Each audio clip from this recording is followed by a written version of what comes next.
That was close. Tampa went for Hail Mary, and Dallas almost brought it back for a touchdown. That would have been crazy. That would have been absolutely crazy. Very rarely do you see a Hail Mary. he actually, you see a Hail Mary that is ended in an interception right before the half or the end of the game. Well, right before the half. They won't do it at the end of the game. And they actually bring it back and they have a shot at bringing it back for a touchdown. So that was close. That was really close. But, all right, so it is halftime. Tampa Bay Buccaneers 21, Dallas Cowboys 16. It's been a fun game so far. Both defenses have made big plays. Both defenses have given up a few big plays. So, I don't know. I think the NFL is very happy because it seems like this is the type of game they want. Both quarterbacks are having, those aerial assault attacks. Not much running in this game. Tampa Bay probably is going to abandon a run because of the back-to-back turnovers by both their running backs. And surprisingly, Dallas is not running the ball with Ezekiel much. Now, granted, Tampa Bay has an amazing run defense, so I get how it's easy to kind of abandon a run game when you're going up against a defense like that. But just with it being Ariana, I'm looking at this America's Got Talent commercial, and they're hyping up Ariana Grande as the thing. So sorry that I'm looking at it and it slipped, but well, nobody's on anyway, so we're just going. But it's been a good game so far. Look, Dallas has a shot. I'm picking the Buccaneers no matter what. And I say in the beginning when the Buccaneers took the initial lead, I said they were not going to abandon it, and so far they haven't. They let Dallas tie it, but they have not let Dallas come and take the lead. And I just feel like with all that energy in the stadium that it's going to – I just can't see Tampa Bay losing. But it's going to be Dallas has a shot. And it might come down to what I keep thinking was that first drive of the game when Dallas was moving the ball seamlessly down the field. And they then had Dak Prescott miss very badly on a wide open receiver. And then they had a wide receiver drop a pass. So it'll be interesting to see. But a good game so far. Great opening night game. I'm very entertained. Look, both teams, you might have causes for concern after watching the first half. And both teams, you might have cause for optimism. I've seen good things from both teams, and I've seen some alarming things. But, you got to remind yourself, this is week one. Some of these players are playing football for the first time in months. That's why you see a lot of cramps and a lot of players huffing and puffing, especially in that Tampa Bay, Florida humidity. So, this game, whoever wins, is not going to be a coronation of, they're going to be the Super Bowl favorites or Super Bowl champions, guaranteed. And this is also, whoever loses this game, not going to be an indictment on who loses. Week one. A lot of people are going to use this line ad nauseum this week, so forgive me for also using it. But Tampa Bay got pushed around a bit in week one last year against my New Orleans Saints. And, if you would have went by that game, and if you damn sure would have went by the week 10 game when we blew them out big time, you would say, Tampa has no shot at winning the Super Bowl. And then they won it. So you can't go by week one standards of what's going to play out for the rest of the season. Like I said, Tampa looked very off-keen and off-centered, and we looked like we were head and shoulders above them, not only in week one, but in like week 10 too, and then they beat us in the playoffs and they won the Super Bowl. So hopefully fans don't, it's football, it's sports. Fans are going to overreact, but that's the beauty of sports. But hopefully they don't overreact too much on either fan base side. I think both teams look pretty impressive so far. Nothing too alarming or concerning to make you think that either team is in trouble. Man, it is so weird seeing Drew Brees at the commentary table. Like, you would think that he's supposed to be getting ready for the Green Bay Packers, but here he is doing commentary in Tampa Bay with the team that retired him, basically. It just feels weird. It feels yucky, And don't get me wrong, I'm very excited to see what Jameis Winston does this Sunday in the official post-Drew Brees era of the New Orleans Saints, and I'm excited to see what Jameis Winston does this season under Sean Payton. This is his chance to show not only fans, but to Sean Payton himself that he can be a great and franchise quarterback that he was hyped up to be before the draft. But it's still weird not seeing, or not bracing for Drew Brees lining up under center this Sunday. That's going to probably be a very sudden feeling for all Saints fans when that happens. Like when the starters come out and it's Jameis Winston, it's number 2. It's not Drew Brees. It's going to be a very, very crazy feeling. But I'm also, again, looking forward to seeing what Drew Brees does. So, yeah, guys, right now I'm just rambling to myself. I know that there's a lot of streams out there today streaming and doing commentary on this game, and I'm just a very, very small YouTube channel, so I know that I guess it's going to be tough for little old me to get some viewers. So I'm just having fun until then. I appreciate the people who did come. They came and they logged off because they probably are looking for somebody who was going to actually stream the game. If I could stream the game, guys, I would. I really would, but can't.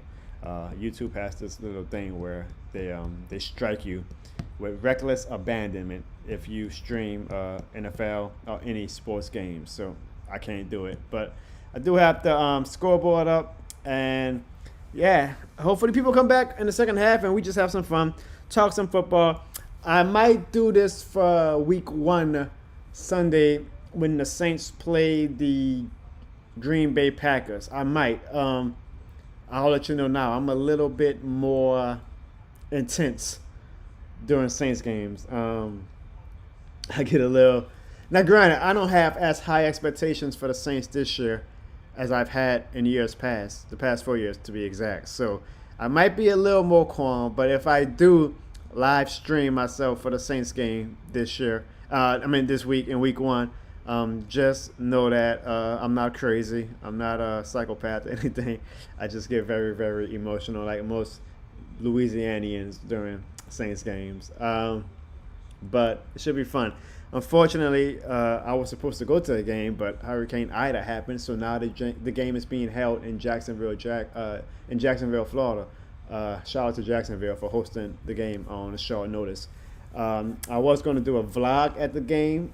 People really enjoyed my vlog at the Superdome and Saints game day experience against the Jaguars 2 weeks ago for preseason. I was going to do it again for week 1, where it was going to be really, really exciting. Our first game of a full stadium since the pandemic. But Hurricane Ida and Mother Nature had other plans. So maybe I'll do a vlog for the Giants game where I go to the stadium and show everybody how it is to be at a Saints game. Actual, a real game, not a preseason game, but a game where the fans are really excited and whatnot. And I think that would be real fun for people to see, because I enjoy watching vlogs of other stadiums and just seeing how it is being in that environment and atmosphere. I wish I could go to every stadium, to be honest. That's like a bucket list thing for me, is to go to every stadium and see every, just experience a game, specifically a Saints game, if we play them on the road of every stadium. But the vlogs are the next best thing, and I'll try to get one for the Giants game. Unfortunately, I couldn't do it for the Saints-Packers game because of Hurricane Ida. But those are the little minor things in life. I have a roof over my head. I have power, so I'm not complaining. Yeah, so nobody's on this. This is my first time I'm doing like a video chat like this, and nobody's joined. I'm a little bit surprised. I thought people liked me. This is actually my best week. Not my best week, but a very, very good week for me on YouTube. I crossed the 700 subscriber method, which is great. Because I started doing YouTube in April, seriously doing YouTube. And so I thank and appreciate all my subscribers. But I guess maybe I'm like really far down the line when people are searching for Cowboys and Buccaneers live streams. And so usually I get a lot of people joining in the game and chatting with me. I guess it's very oversaturated right now because a lot of more popular YouTubers are streaming, which is good. It's good to have, a lot of multiple, diverse, and unique communities of YouTube people watching games together. I'm not necessarily on that level yet, but hey, I'll happily take my 715 subscribers, and hopefully one day when I'm streaming, I can get a big audience and we can really have some fun watching the game. But until then, I might just be doing this by myself, guys, and it looks like I'm just going to be talking to myself. But that's fine, because I talk to myself all the time anyway, so no biggie. Nothing I'm not used to. But, hey, I do appreciate the people who did drop by, even if it was for a second. I wish if they dropped by before they left, they would have hit the subscribe button. That would have been nice, but whatever. It happens. Can't win them all, you know. Can't win them all. So yeah, guys. I guess I'll save my voice until maybe we get some people. Maybe after halftime, people will start joining in. But again, I know that I'm like literally all the way at the bottom. Maybe not even showing up on people's thing. So maybe that's why. Because usually I'm on. You know, people who are searching it can see me streaming. But it looks like I don't know.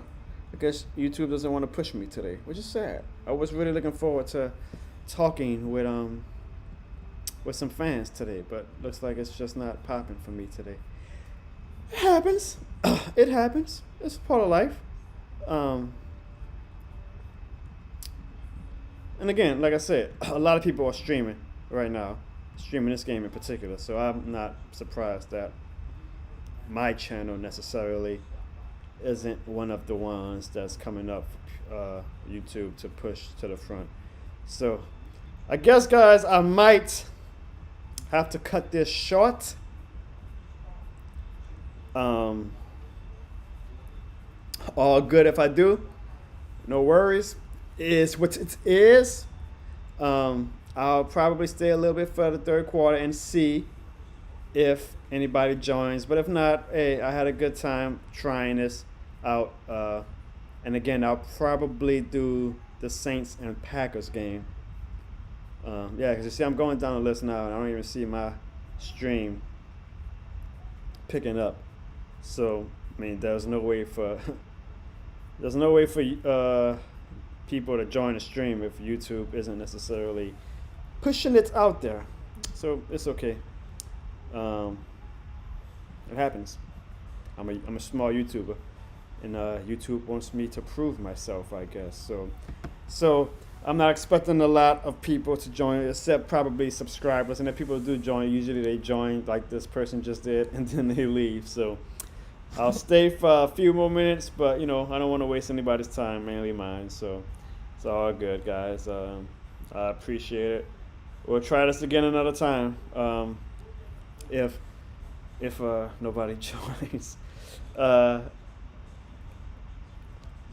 you know, I do appreciate everybody who did join. One day we're gonna have like 1,000 people watching my stuff. You know, this is like one of those moments that motivation says, "Oh, eventually people are gonna come in." But one day we're gonna have people really watching my stuff. But until then, I'm enjoying building a solid community, and I'm enjoying the work that comes with trying to build a community. And I thank all 715 of my subscribers for watching. Stereo Classes, I appreciate you, man. Now look, the thing says I have 0 viewers, but if you're on, I guess I have 1 viewer, so that's good. But man, like I know there's like so many other active channels right now streaming this game where you can actually talk to fans and debate with them or whatnot. So feel free to go on those channels. I'm a small YouTuber, so I know that it's gonna take a while, but I'm enjoying it. You know, like I said, I'm enjoying the fun of building, getting out the mud. That's what the kids say. I'm getting out the mud right now. But I don't know if you're already subscribed to the channel, Stereo Collectors. If you are, I appreciate it. If not, please do. I do NFL content. I do comedy. I do like satire videos and things like that. And I just like to have fun, mainly with my team, the New Orleans Saints, but I'll probably do other videos too of NFL teams, just because NFL is a content creator's dream. And, you know, we'll just have fun with it. So I appreciate the comment, though, Stereo. You made it work well, because I've been having, like, I've been talking to myself for the past, I guess, half hour, past 15 minutes. I did it for the first half, and not many people was on either. Yeah, that was probably my favorite video, even though it exhausted me. Whoo, that video was exhausting. And I remember I did that in the middle of the summer in Louisiana, the dog days of the summer. So, whoo, boy, you know, I planned the video not thinking how much exhaustion it was going to take out of me. And at the end of the video, I was like, you saw, I was like, like, as a joke, but like I was seriously like on fumes at that point. Like it was exhausting. So shout out to James. As much as those workouts are kind of silly to look at aesthetically and fun to make fun of, they definitely, they have them in shape. I'll say that. They get you in shape. So I appreciate the support, my man. We're going to have a lot of fun on this channel. Hey, I started doing this YouTube thing in April. And for me to already have 715 subscribers, I'm actually very humbled by that and grateful for, because I know how hard it is to build a community. So I appreciate people like you who are, I guess one of the OGs, I guess. Like if my channel ever does become popular or YouTube popular, I always remember the OGs who were there from the beginning before I was a big shot or whatever. Not that I ever will be, but and I might stream the Saints game Sunday. I was going to go. Hurricane Ida happened, so now it's in Jacksonville. I'm not going to Jacksonville for the game. I was going to go vlog it because I really enjoyed vlogging the preseason game with the Jaguars, but Hurricane Ida and Mother Nature had other plans, so instead now I will probably be live streaming, even though I must warn that when I live stream for Saints games, it's probably going to be a lot different than how I am right now because I'm so damn on edge doing Saints games. So I don't know if it's a smart idea to live stream during the Saints game, but I might. We'll see. We'll see. I got some ideas on what I want to do for Saints games. Either vlog it or not vlog it. Either live stream it when it's a road game, or just like hit my record button and get my reactions throughout the games, and then edit, which is going to be a job. 3 hours of footage of me literally just watching the game with my best reactions, my authentic reactions. I think my authentic reactions will probably be just as funny as my skits, to be honest with you. So we'll see. But I appreciate the love, my man. Thank you so very, very much. We're going to have a lot of fun, and I plan to hopefully do my best to entertain you guys. Another Bucs player is down, number 32. Now, this is what I expected, guys, for the first game of the season. You're going to get a lot of cramps, especially when you're playing in humidity like in Florida. And so I was kind of surprised that Sean Payton and the Saints chose Jacksonville to play at Sunday, because that Florida heat and humidity is no joke.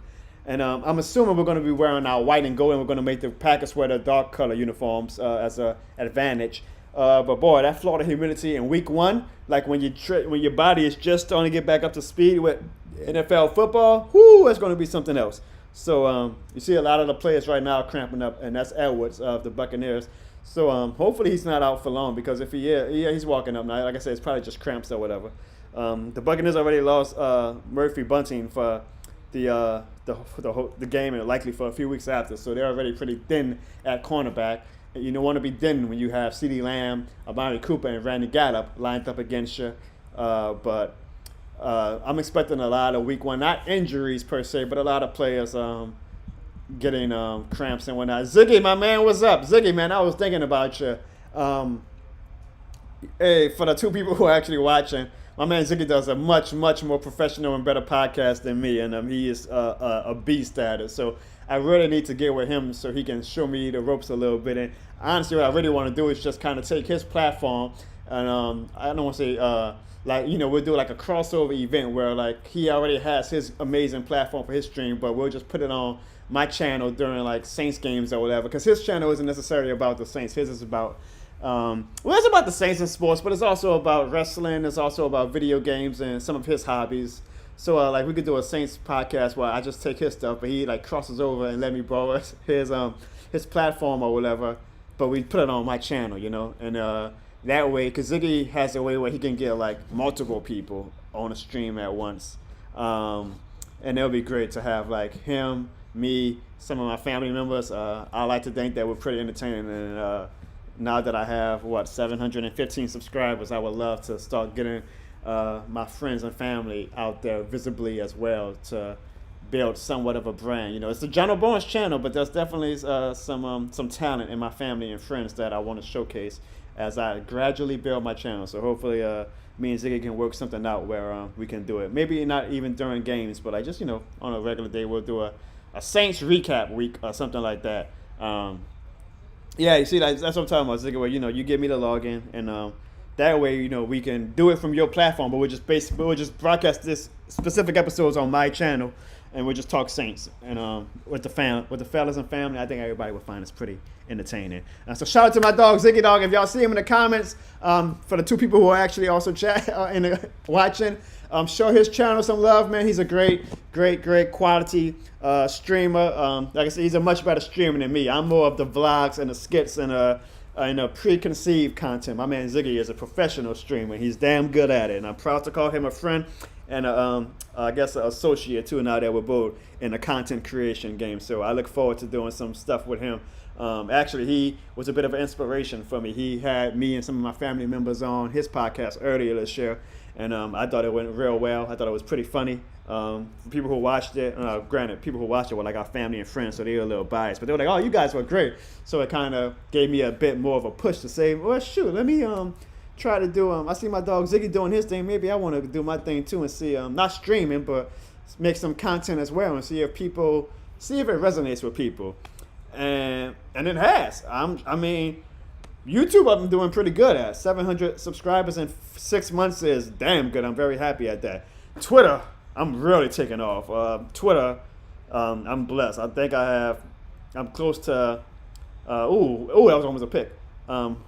1,400 followers on Twitter. Now, mind you, I had 600 followers in, I want to say, April. So that means I've literally doubled my followers on Twitter and surpassed it in 6 months.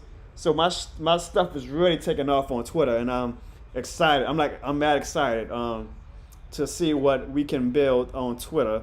And like I said, I don't want this to just be a solo endeavor, though. I want to include my friends, and I just feel like a brand of the John O'Bones family. I'm not saying it's going to be called the John O'Bones family, but the family doing some Saints content and some skits and stuff like that, people will like. So I'm just trying to speak it into existence, folks. So so looking forward to doing some stuff with my dog Ziggy. If y'all in the chat, give his channel some love. He does some great wrestling, sports, video game podcasts.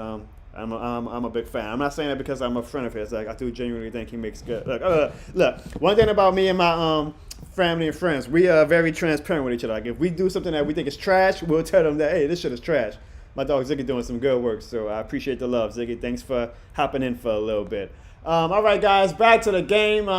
So right now, Cowboys offense just got a nice penalty because their offense is stalling a little bit, but the Buccaneers defense has helped them out. I think their cornerbacks are starting to struggle a little bit with the first game back, and they're a little tired. Their hamstrings look like they're tightening up a little bit. I am very surprised. I don't know if he's hurt, but the Cowboys are really not using Ezekiel Elliott a lot. My fantasy team thanks them because I'm going up against Ezekiel Elliott in fantasy this week, and Tony Pollard looks like he's getting more touches than Ezekiel Elliott. I don't know if something's up with Zeke or what, but I'm also surprised that Dak Prescott in the third quarter has already thrown 39 passes. Mind you, this is Dak Prescott's first game back in over a year, so they wasted no time getting that man back up to speed. 40. This is like a old school Saints game where Drew Brees would throw the ball like 50 times a game. They say screw the running game. Now, granted, Tampa has a great run defense. Ooh, that just took a big hit, and he got the ball up though, first down. Tampa has a great run defense, so I think Mike McCarthy is like, screw it. Our best shot at winning is taking advantage of the fact that Tampa Bay's secondary is a little banged up right now, but I'm just pretty surprised. I mean, I think Dak Prescott basically is going to feel it in the morning. This is his first game in about a year. I don't want to say over a year, in about a year. And I know his body is like, what the hell is going on, Dak? Like, geez, because Dak didn't play in preseason either. So his body is like taking all these hits and throwing all these passes, and they didn't even have time to ease him in during preseason and training camp because they wanted to reserve his body for this game and for the whole regular season. But that's a lot of passes to be throwing when you haven't played in over a year. But Dak is a dog. I mean, Dak is a warrior, so he probably can handle it. And he looks pretty good right now. He has some passes that were a little wobbly. Not the Dak that we used to seeing as far as like the touch on his passes, but for his first game back, he's really impressive. And it is now second and goal. If the Cowboys can score here, hey, I'll be very impressed because they'll take the lead. And I thought that they were not going to take the lead for the rest of the game. And, that was close. I'm glad that he didn't score because that's Ezekiel Elliott, and I do not need him to score for fantasy. Ziggy, I have not looked at the fantasy score because I don't want to look at it because I get too on edge, so I'm going to wait till after the game. My dog Stereo Classic says, as long as you don't give up, there's no way you can lose. I appreciate that comment, my dog. Thank you so much. Like I said, I know I'm not a big YouTuber yet. So, I appreciate the love from people who, the love when you're not a big channel and people subscribe to you and actually watch your stuff consistently. That's real love. Because, most people, it's human nature. You gravitate to the channels that have the big numbers, the established channels. Please tackle Ezekiel Elliott. Please tackle him. Yes. Woo! All right. Sorry, guys. I'm told you I'm going against Ezekiel Elliott in a fantasy. 4th and goal. Big stop by the Bucs. I want the Cowboys to win, but I don't want Zeke to score. Is that too much to ask for? But when you're a small YouTube channel, it's easy for people to gravitate more to the established channels. So I'm always humbled, like while I'm in my initial stage of building my channel, for people who support me right now, knowing that I'm not necessarily this big time YouTuber or anything like that. So the love is real, Stereo Classics, and I feel it, and I appreciate it. And I promise, if I ever do build a big audience, I will not forget people like you who are there from day one. I'm going to call y'all the OGs, the John Bones OGs, for sure. All right, so the Cowboys went for the field goal, 19-21. My point continues to be standing, and that is, I believe that when the Buccaneers took the initial lead, I say that they would not give up the lead for the rest of the game. And so far, they've let the Cowboys knock on that door, but they have not given up the lead. And I just don't think that they will, because I think that there's too much energy and momentum in that stadium on Super Bowl banner night for the Buccaneers to give up the lead. I'm saying that from experience because I remember when the Saints unveiled their Super Bowl banner against the Vikings in 2010. We took the lead in the beginning of the game, and then from the rest of the game, it was your typical Week 1 game. It was ugly, ugly, ugly. But we never let Minnesota take the lead back on us, and it's just because usually like the momentum of, it's the opening night. You just unveiled your Super Bowl banner. You're hyped up. You want to show the world that we're on a quest to be repeat champions. I just feel like that energy, that intangible is too much to overcome. Now, the Cowboys might prove me wrong because they are impressing the hell out of me. I'll say that for sure. They're impressing me with how they're taking some of Tampa's best punches and coming right back at them. But I just feel like Tampa Bay is going to put it away and not let Dallas take the lead. Like they just stopped them from taking the lead on that last drive, which was a very, very impressive goal line stand by the Buccaneers defense. But what do you guys think? If you're in the chat, let me know, man. Is it all Saints fans in here right now? Which if it is, who that? Got a big one Sunday, man. What y'all feel about Jameis Winston? Y'all think he's going to be the heir apparent to Drew Brees, or y'all think it's going to be a 1-year stopgap for us, and then next year we'll draft a quarterback or we'll find a more known name to take over the reins?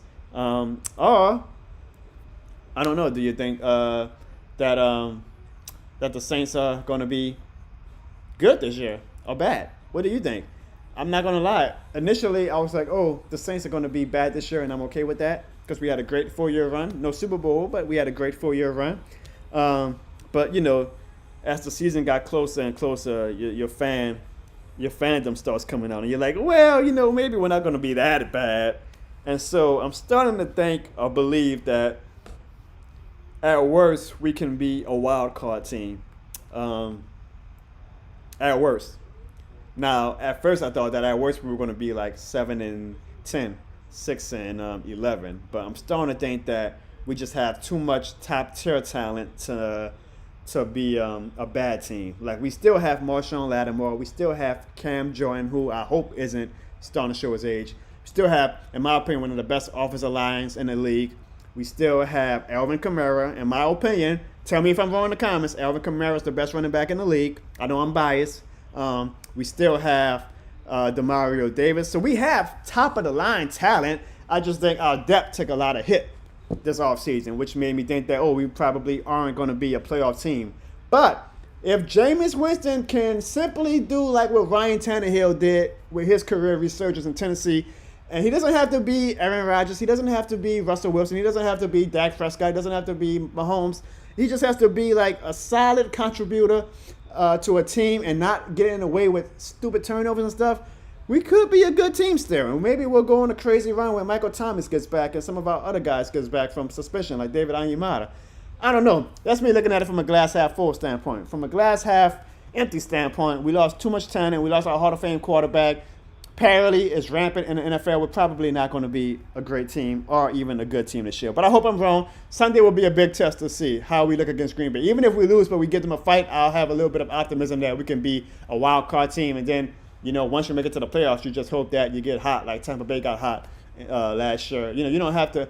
Being a great regular season team, as Saints fans know, does not equate a Super Bowl victory. You could be like Tampa Bay and basically be average to good all throughout the season. But as long as you get in, if you get hot those last 3 or 4 weeks, then you've got a shot at being a Super Bowl champion. That's what Tom Brady has basically made a career off of. He's like, look, I don't care how I look in October. I don't care how I look in November. Call me in January. That's when I'm going to show you guys my best football. And Tom Brady, to be honest, didn't even play that great in January last year. The defense from Tampa Bay just took it to another level. But Tom Brady did what he had to do to not get in the way and help Tampa Bay win their first championship in over 15 years, which still bothers me to this day because, goddamn, the Saints are like the standard of excellence in the NFC South. Like, honestly, the Saints, I think when you think of NFC South superiority, you think of the New Orleans Saints, right? Yet the last 6 years, the Panthers have been to the Super Bowl, the Falcons have been to the Super Bowl, and they lost in very hilarious fashion. And the Buccaneers have won the Super Bowl. Yet the team that basically owns the NFC South, 0 Super Bowl appearances. And a lot has to do with the fact that we got screwed in 2018 by the Rams. So that bothers me. I still lose sleep over that. It bothers me. But it just goes to show that regular season dominance does not equate to postseason success. So I don't necessarily need the Saints to be as dominant in the regular season as we've become accustomed to. But as long as they can get into the dance, then in January I'll be very hopeful that, hey, maybe we get lucky and we go on a run. All right, I'm missing a lot of comments. I'm sorry. My dog Ziggy is. I've got 13 viewers now. So thank you guys. Wow, I had 0 viewers at one point at halftime. So I appreciate if you guys joining my channel. If you are, please do me a favor, hit the like and subscribe button. It helps out my channel a lot. I do a lot of comedy. I do think about Saturday Night Live, think about Key and Peele. I do that, but I do it with a New Orleans Saints / NFL touch, and we just have a lot of fun on this channel. So hopefully you enjoy my skits. I'll play one during the commercial break. My dog Ziggy says he feels good about Jameis. There will never be a Drew Brees. And I agree, Ziggy. As long as we don't go into it thinking that the next quarterback has to be a Drew Brees, then, because those are big shoes to fill, and it's almost unfair for any quarterback to try to fill those shoes unless you trade for Aaron Rodgers or Russell Wilson or somebody. So Jameis doesn't have. I don't want Jameis to feel like he has to be as good as Drew Brees, man. I keep saying, just give me what Ryan Tannehill did in Tennessee. Like you don't have to be the greatest, but just come in and manage the team well and play smart football and let your supporting cast do what they do best, and then you could be. Tennessee was 1 game away from the Super Bowl with Ryan Tannehill. So maybe Jameis Winston could do it. And maybe we, instead of being 1 game from the Super Bowl, maybe we actually win it. Maybe, who the hell knows? It will be very, very Saints-like and very fitting for us to go these past 4 years not making the Super Bowl with Drew Brees, Hall of Famer, most prolific passer in NFL history. And then the next year, Drew's first year out of retirement, Jameis Winston, the guy who everybody makes fun of, including me. I make fun of him a lot, and I'm cheering for him, but I was a very, very harsh critic of him. It would be very Saints-like and very fitting if Jameis comes in and he goes on a Super Bowl run. It would be like, wow, you never know with sports. You never know. Now, that's glass half full, obviously. I don't think the Saints are going to be a Super Bowl team this year, but you never know. And yeah, my man Ziggy's talking about all the plays that happened that, boy, you got to have a strong heart to be a Saints fan, guys.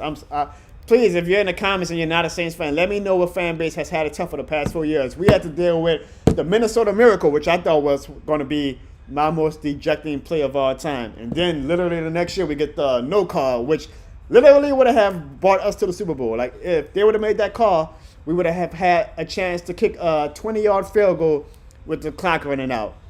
That I would never get over. I would never get over that. Then we had the year after, we lost to Kirk Cousins in the playoffs. I don't even want to talk about that. And then we had last January, where the Buccaneers retired Drew Brees and Tom Brady came to NFC, and in 1 year took Drew Brees and Aaron Rodgers off our pedestals. So it's been a tough 4 years. So at this point, it's one of those, nothing can hurt me at this point anymore. So we'll see though. Every time I think that the Saints can't hurt me anymore, they hurt me even worse than the year before. So we'll see. All right, so we're on commercial, guys. So what I'll do for the 8 people who are watching, I do very much appreciate you guys. I wish I could show you the game, but YouTube doesn't allow it. So hopefully the scoreboard helps you. But while we're on commercial, I'll show you one of the skits that I've done, and basically, hopefully you guys find it funny.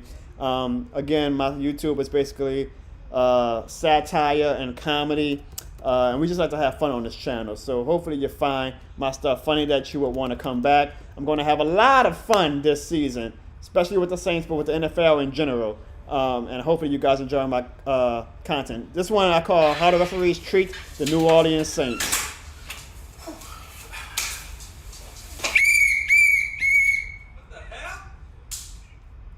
Number 41, 15-yard penalty, replay first down. You serious? It's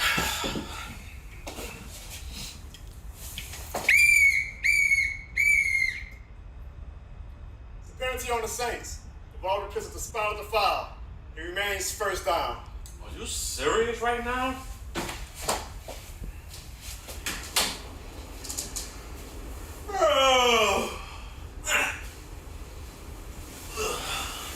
All right, guys, I want to stop because the game is back on, and literally Dak Prescott has just thrown an interception. So I put the scoreboard back on. Now they caught a flag, so we'll see if it comes back or not. But Dak Prescott has just thrown an interception to one of the most underrated cornerbacks in my opinion, in Carlton Davis.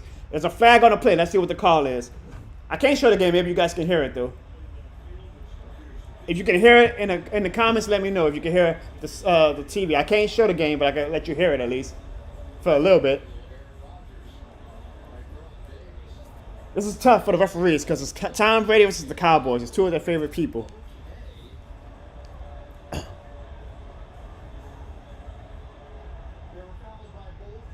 Both teams have fouls.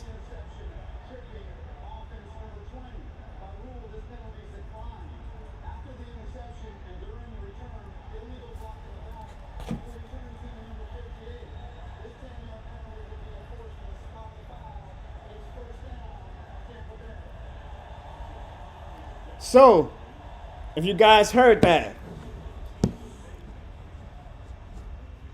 the penalty on Dallas was declined. And then there was a penalty on the Buccaneers that was after the interception. I think it was a taunting, which is one of the stupidest rules. So the pick stands, and that looks more. If y'all watch the game, what you think? That looks more on CeeDee Lamb than on Dak Prescott. It hit CeeDee Lamb's hands. It should have been a catch. Now Dak probably could have put the ball on him a little better, but the interception stands. I don't know, Ziggy, because it's the NFL. They don't like having fun. I know Chauncey Gardner-Johnson probably inspired that new rule, but goddamn, man, let's have some fun.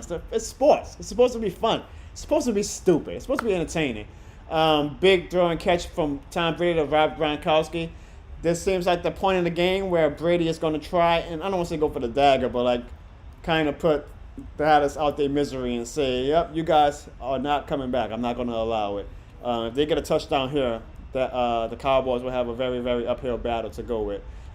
Man, Gronkowski looks pretty good, guys. He looks much better in week 1 this year than he did last year. Last year in week 1 against us, he looked like he was playing with cement on his feet. He looked horrible. I thought he was done. And then he got a little bit better as the year went along. But right now he looks like the old Gronk. They do a screen pass to Chris Godwin that goes for about 2 yards. Tom Brady has that look in his eyes like he's going for the kill. My boy, he's looking at says, this is where Dak Prescott owners are about to eat. Yeah, this is where Dak starts. This is where Dak Prescott turns to Tony Montana when the game is basically out of reach. He starts throwing for like 200 yards in 1 quarter and 3 touchdowns, even though the game is out of reach. This is when Dak's time is to shine. All right, 2nd and 8. My guess is that they might run a ball. It's kind of cool seeing Leonard Fournette wear number 7 again. I'm glad the NFL did the numbers. Tom Brady drops back to pass. He passes it to Leonard Fournette, who only gets about 1 yard. Leonard Fournette is not known as a pass-catching running back unless he's going against Alex Anzalone. So, obviously, that didn't go for much. It is now 3rd down. But yeah, I wish well, one, I'm happy that we got 8 people in the chat. Thank you guys. If you're new to the channel, please hit the like and subscribe button. It really helps out the channel. But let me know, do you guys think that was Dak's fault or do you think it was CeeDee Lamb's fault? I kind of think it was CeeDee Lamb's fault. I don't know, Ziggy. I'm going to ask the group chat. I'm going to ask them what they think. Who they think interception? Who fault that was? And I'll let y'all know what my family says.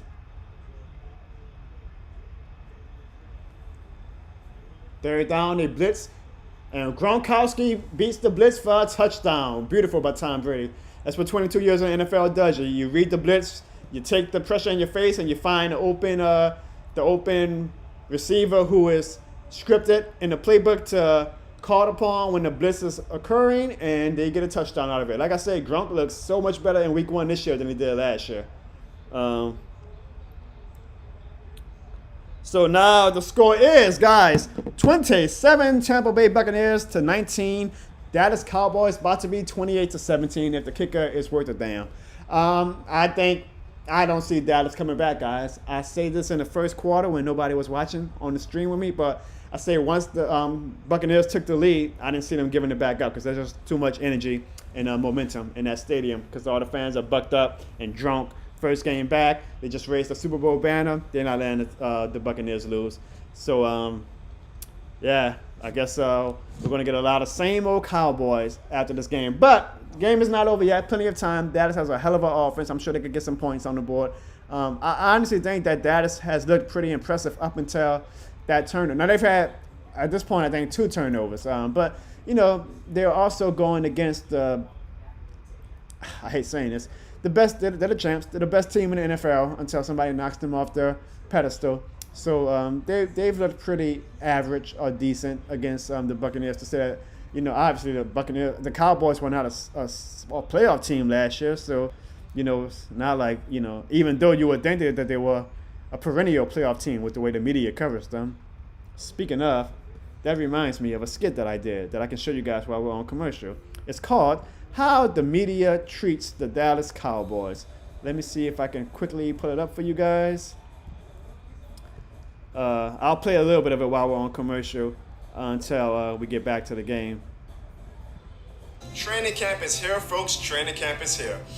You can smell it in the air. Folks, we have a jam-packed show today. We are going to provide around-the-clock coverage of all 32 NFL teams. And we're going to start off where we have 12 of our reporters in Oxnard, California to cover the Dallas Cowboys. That's right. I am out here at Dallas Cowboys camp where I want to start off with breaking news.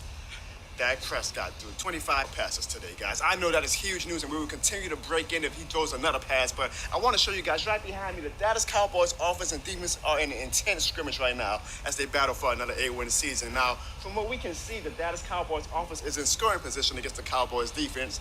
There's a shock, I know, but we will continue to break in, guys, with live coverage of up-to-the-minute details of the Dallas Cowboys, so please stay tuned. Thank you for that report, Jonathan. And now we take you to Kevin in New Orleans. How the hell is it raining and it's still hot as hell? Hi, guys. We are here live in New Orleans with an in-depth look on who has the leg up to be the future quarterback of the New Orleans Saints. Now, Coach Sean Payton says that he believes... Okay, Kevin, let me stop you right there. We need to go back to Cowboys camp with an update. Yes, developing news here, guys. Ezekiel Elliott has just scored a touchdown against the Cowboys defense. I repeat, Ezekiel Elliott has just scored a touchdown against the Cowboys defense in their scrimmage. Now, from what we can gather, the Cowboys' third-string offense and Cowboys' third-string defense are about to scrimmage, and we will be sure to provide you guys up-to-the-minute details of this critical juncture, so please stay tuned. Thank you for that report. And now we are going to go to Tampa Bay to get an update from the world champion Buccaneers. Yes, sir. We are live here in Florida providing coverage of the Super Bowl winning champion Tampa Bay Buccaneers. And I have an exclusive interview here now with Coach Bruce Arians. Coach, if you could come up here, we can talk about... All right, Dwayne, I'm sorry to interrupt, but we believe we have some breaking news from Cowboys camp. Guys, we have to break in right now because apparently the Dallas Cowboys defense is challenging if Ezekiel Elliott got the ball over the pylon on his touchdown. And this is said to be a very intense situation right now because the referees are used to benefiting the Cowboys against their opponents, but this is the Dallas Cowboys defense versus the Dallas Cowboys offense. One referee told me, this is like choosing between your favorite parent. We will be sure to provide you guys exclusive details of this huge ongoing, so please stay tuned. This is huge. Very interesting. We will continue to monitor these events. Well, we were going to go to Green Bay with an emergency press conference from Aaron Rodgers, who apparently is fuming mad that the Green Bay Packers served his water ice cold when he prefers room temperature. But we're going to go back to Cowboys camp with an exclusive update. Big news, guys, big news. We have just received word from the referees that they are indeed ruling in favor of the Dallas Cowboys defense. Apparently, they said that the Dallas Cowboys defense needs all the help they can get. And we've just seen that Dak Prescott has now thrown his 26th pass. And he looks to be throwing another one. Guys, we will stay on this case all night if we have to keep you guys up to date. That is astonishing news. We will be on pins and needles awaiting further coverage. Well, folks, that wraps up today's training camp coverage. We will be back tomorrow, same time, same place, with an exclusive interview with Dallas Cowboys co-owner Jerry Jones. We cannot wait to see you guys then for exclusive 32-team NFL coverage. All right, guys. So basically, yeah, that's the gist of the skit was that the media loves to cover the Cowboys no matter what. So hopefully my girl TP said that's not right. Well, it's not right, T, but it's damn sure the truth. They love them some Dallas Cowboys in the media. And I get the Cowboys are a $1 billion franchise and they draw a lot of money and engagement. But goddamn, can y'all cover some of the other teams too? Like, it would be nice to cover a team that had the most polarizing quarterback battle in training camp, which was Jameis versus Taysom, or the actual Super Bowl champs, you know? But hope you guys enjoyed that skit. The Dallas Cowboys have the ball back. It is 28-19. The Dallas Cowboys need some points right here, guys. It's going to get a little bit spooky. We're getting into spooky hours of the game. The Cowboys need to answer, and they got to stop turning the ball over. They've shot themselves in the foot. Stop me if you heard this before. The Cowboys are shooting themselves in the foot. That's what the Dallas Cowboys, basically their mantra has been for the past decade almost. They shoot themselves in the foot a lot. No matter how much talent they have, they just can never seem to get out their own way. With that said, this is week 1. I'm not saying, the Cowboys are done for the year or that they're trash. But this is, and it definitely was a lot more a few minutes ago, a very winnable game. And the Cowboys just dropped passes, overthrown passes, turnovers. They can't get out their own, missed field goals. They can't get out their own way.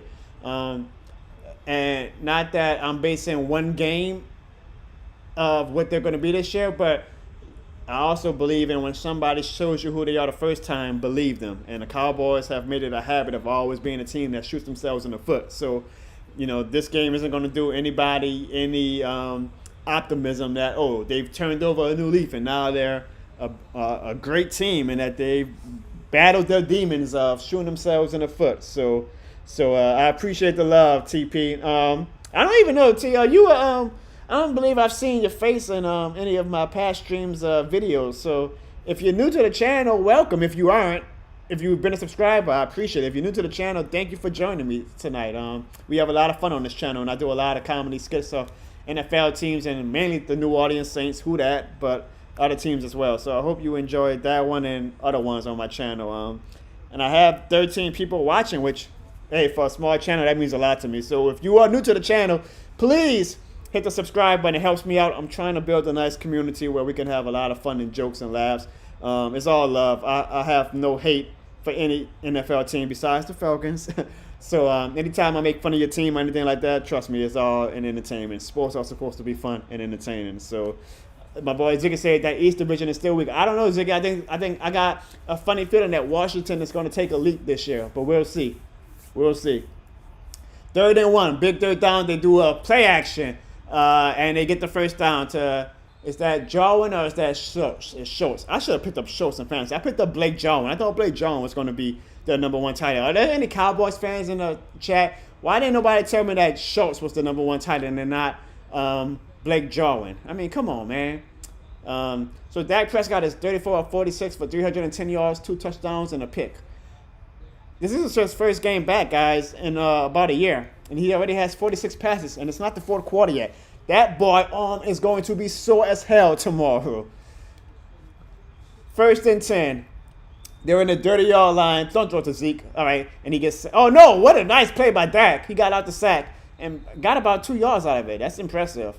That looked like the old Zach. The Zach. I'm thinking of my friend Ziggy. The Dak that we're used to. Do I believe that the Cowboys have some of our film to compete with the Bucs? I think every team, looks at film of teams that had success against other teams to try to borrow what they can for their team. So I'm sure that they did watch a few video film of the Saints games against the Bucs to see what we did effectively and to try and stop the Bucs with it. But I'm sure there was like other teams that they watched as well. They do a pitch count to Zeke, who gets about 4 yards, so a big third down coming up. It's 4th down territory at this. Well, it's not, but I'm pretty sure if they don't get this third down, they'll probably go for it because they're down by 2 scores. So they get a field goal, it'll be 22-28, which is the obvious thing you should want to do, right? Because then all you need is a touchdown and you get the lead back. But Mike McCarthy has been making some very, I guess, no risk it, no biscuit decisions. So if they don't get this third down, I can see him saying, screw that, I'm going for a touchdown, even though the obvious thing to do would be to go for a field goal. Let's see. 3rd and 4. Dak Prescott is coming out the shotgun. He motions number 1. I don't know who number 1 is. I'm sorry. The Cowboy. The Bucs bring the blitz. Dak beats it. Touchdown. Amari Cooper. And he looks hurt, but he caught it. He looks like he just probably cramping. Like I said, guys, week 1, you catch a lot of cramps. Big touchdown. 25-28 before the extra point. We have a game, guys. We have a game. And as my dog Ziggy said, this is the time where Dak Prescott shines in the 4th quarter.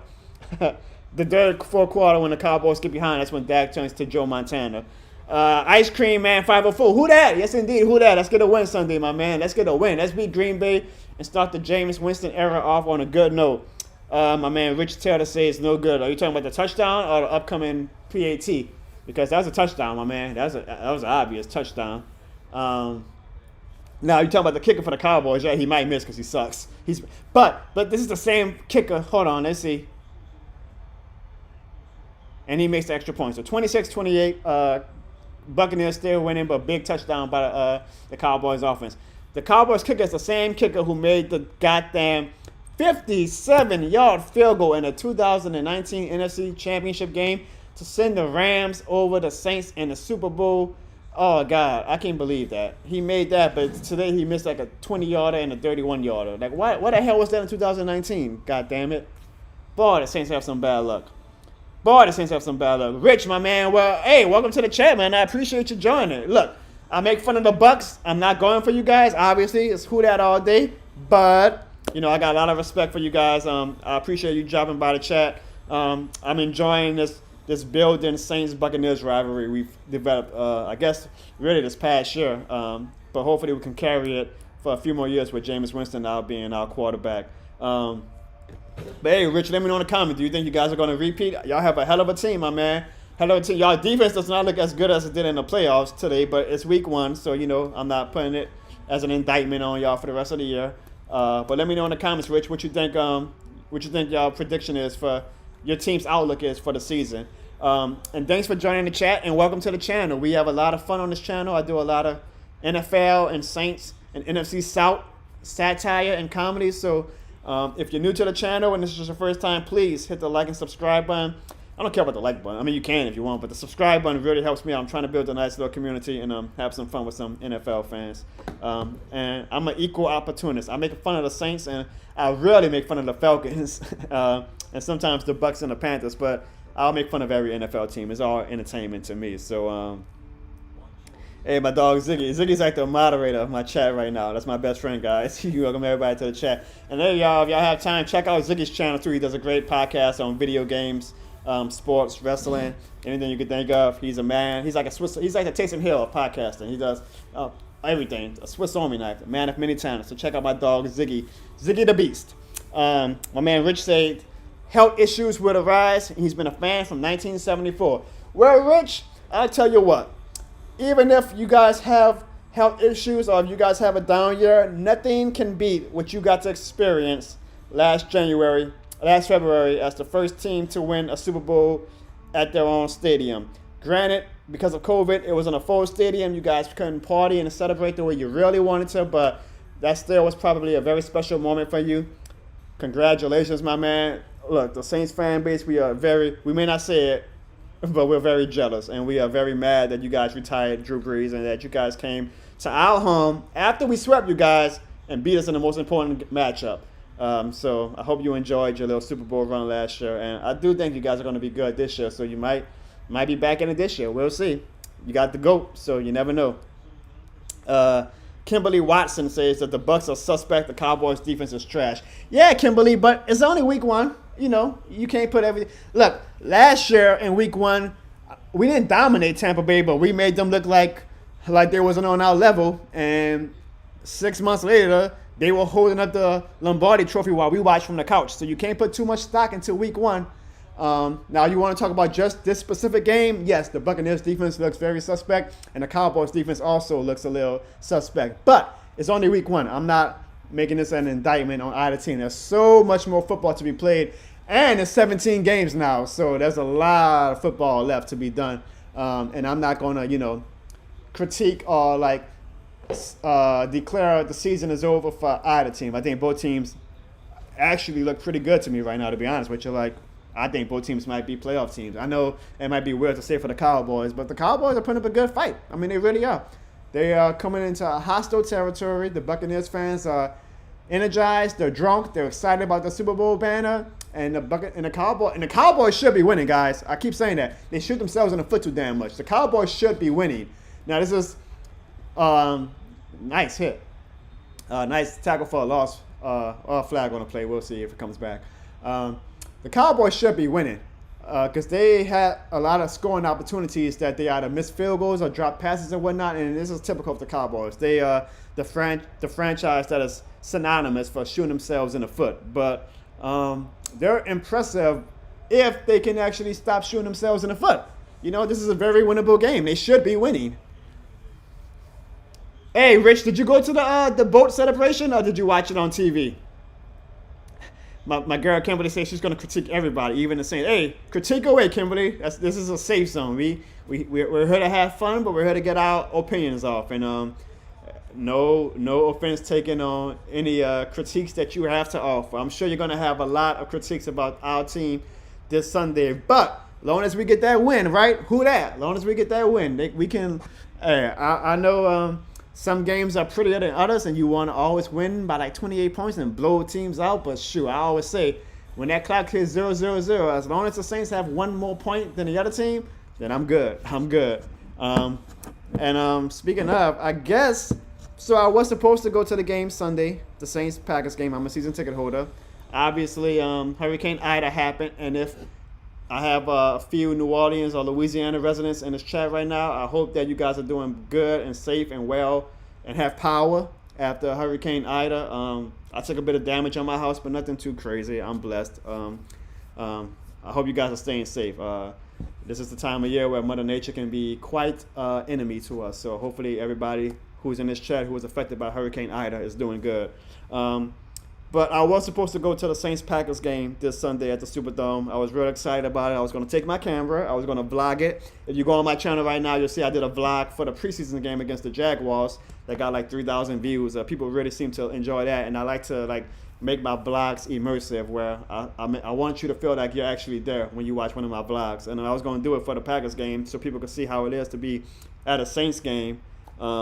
A real Saints game, not a preseason game, but a game where you have the whole stadium packed and everybody's excited, win or loss or whatever. But Mother Nature had other plans, so I might live stream during the game Sunday against the Packers. I'm thinking about it. I will say during Saints games I get very intense. My boy Ziggy the Beast can tell you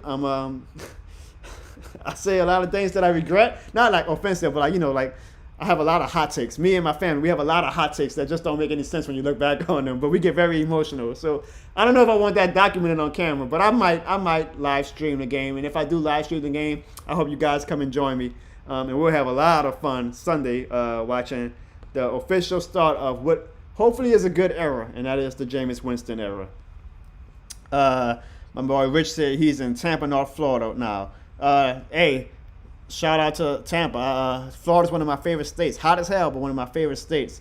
Ziggy said a hot take. Yeah, I bring a hot take, Ziggy. My man Austin says Dak look like he's actually gone.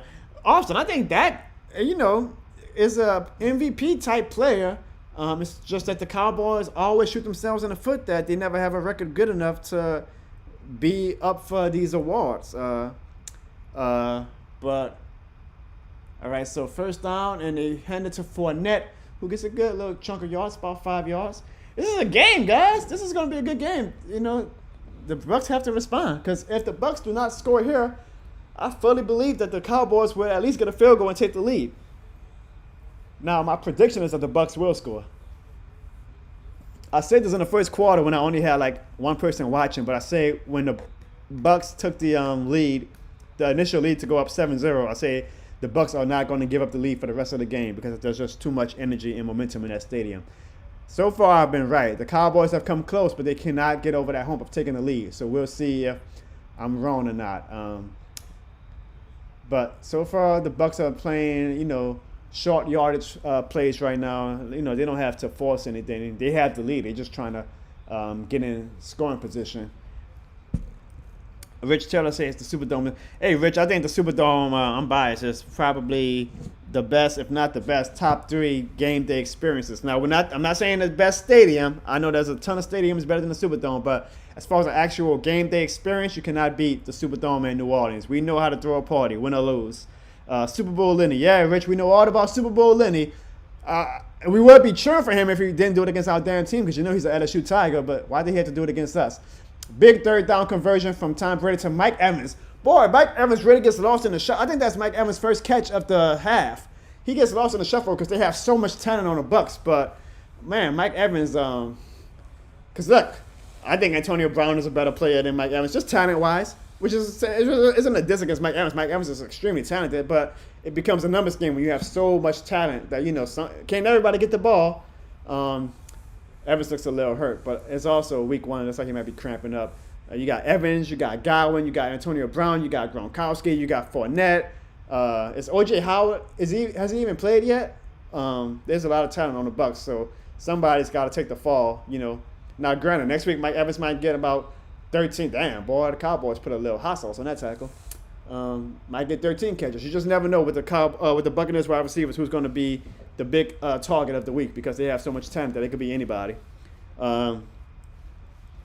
Mike Evans could be traded. But yeah, Ziggy, because eventually, their players from the Bucs are going to start wanting their paydays. Now, the Bucs got, I don't want to say lucky, but they're real smart with how they managed their cap, and they brought all their starters back on both sides of the ball. The first time in NFL history, a Super Bowl team has had all starters come back. Because, usually when a team wins a Super Bowl, the players who win it are like, okay, I got my ring, now I'm trying to get paid. So they all go and get their big contracts elsewhere. Like, they'll go to the worst team in the league because they're like, screw it, I already got my money. But the Buccaneers were able to keep all of their players, which is very impressive. Even we couldn't do that in 2009 when we won the Super Bowl. So they have about this year to run it back, as they say. And then next offseason, I'm sure some of the players are going to start saying, okay, I want my money now. And obviously, the great thing about the NFL is with the parity. You can't keep everybody, which is why the NFL designed this. So, you're going to have to lose some talent. So the Buccaneers are going to lose a good bit of talent, and it'll be interesting to see who they decide to keep and who they decide to let go to other teams for more money. 3rd and 10, big down. Tom Brady bombs it to Antonio. Oh, he dropped it. That's to Godwin, excuse me. Ooh, Godwin, that would have been, I don't want to say a touchdown, but that would have got them to the 5-yard line. Let me look at the replay. Ooh, wow, Godwin just dropped it.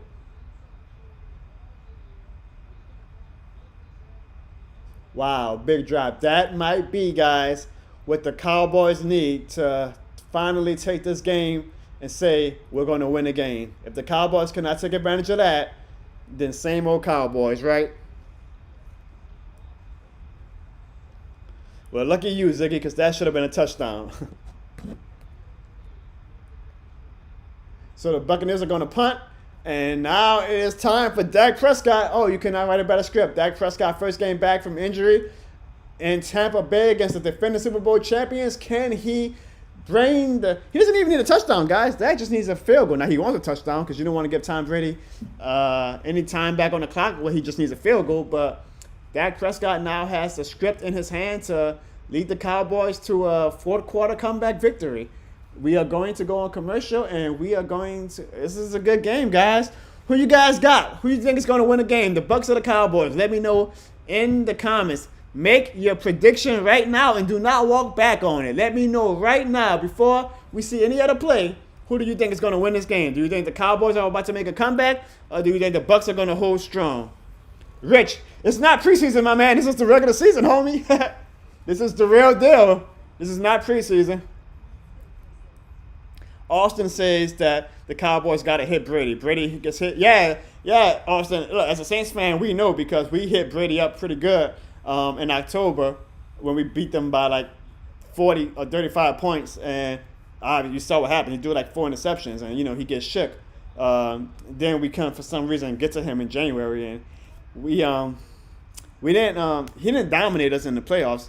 Honestly, if you look at the box score, the Saints defense dominated the Bucs offense in that playoff game, but the Bucs defense also dominated the Saints offense, particularly Drew Brees, a lot better than we dominated Tom Brady. So they were able to get the victory. If freaking Jared Cook didn't fumble that goddamn ball, but that's neither here nor there.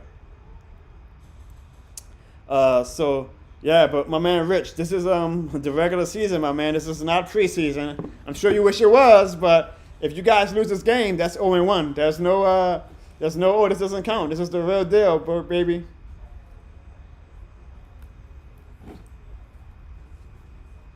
This is one of my favorite commercials, guys, the Applebee's song. I don't know if y'all know this commercial, but it's like a TikTok Applebee's. You goddamn right Cook lost that game, Austin. I hate it. I don't want to say I hate him. That's strong.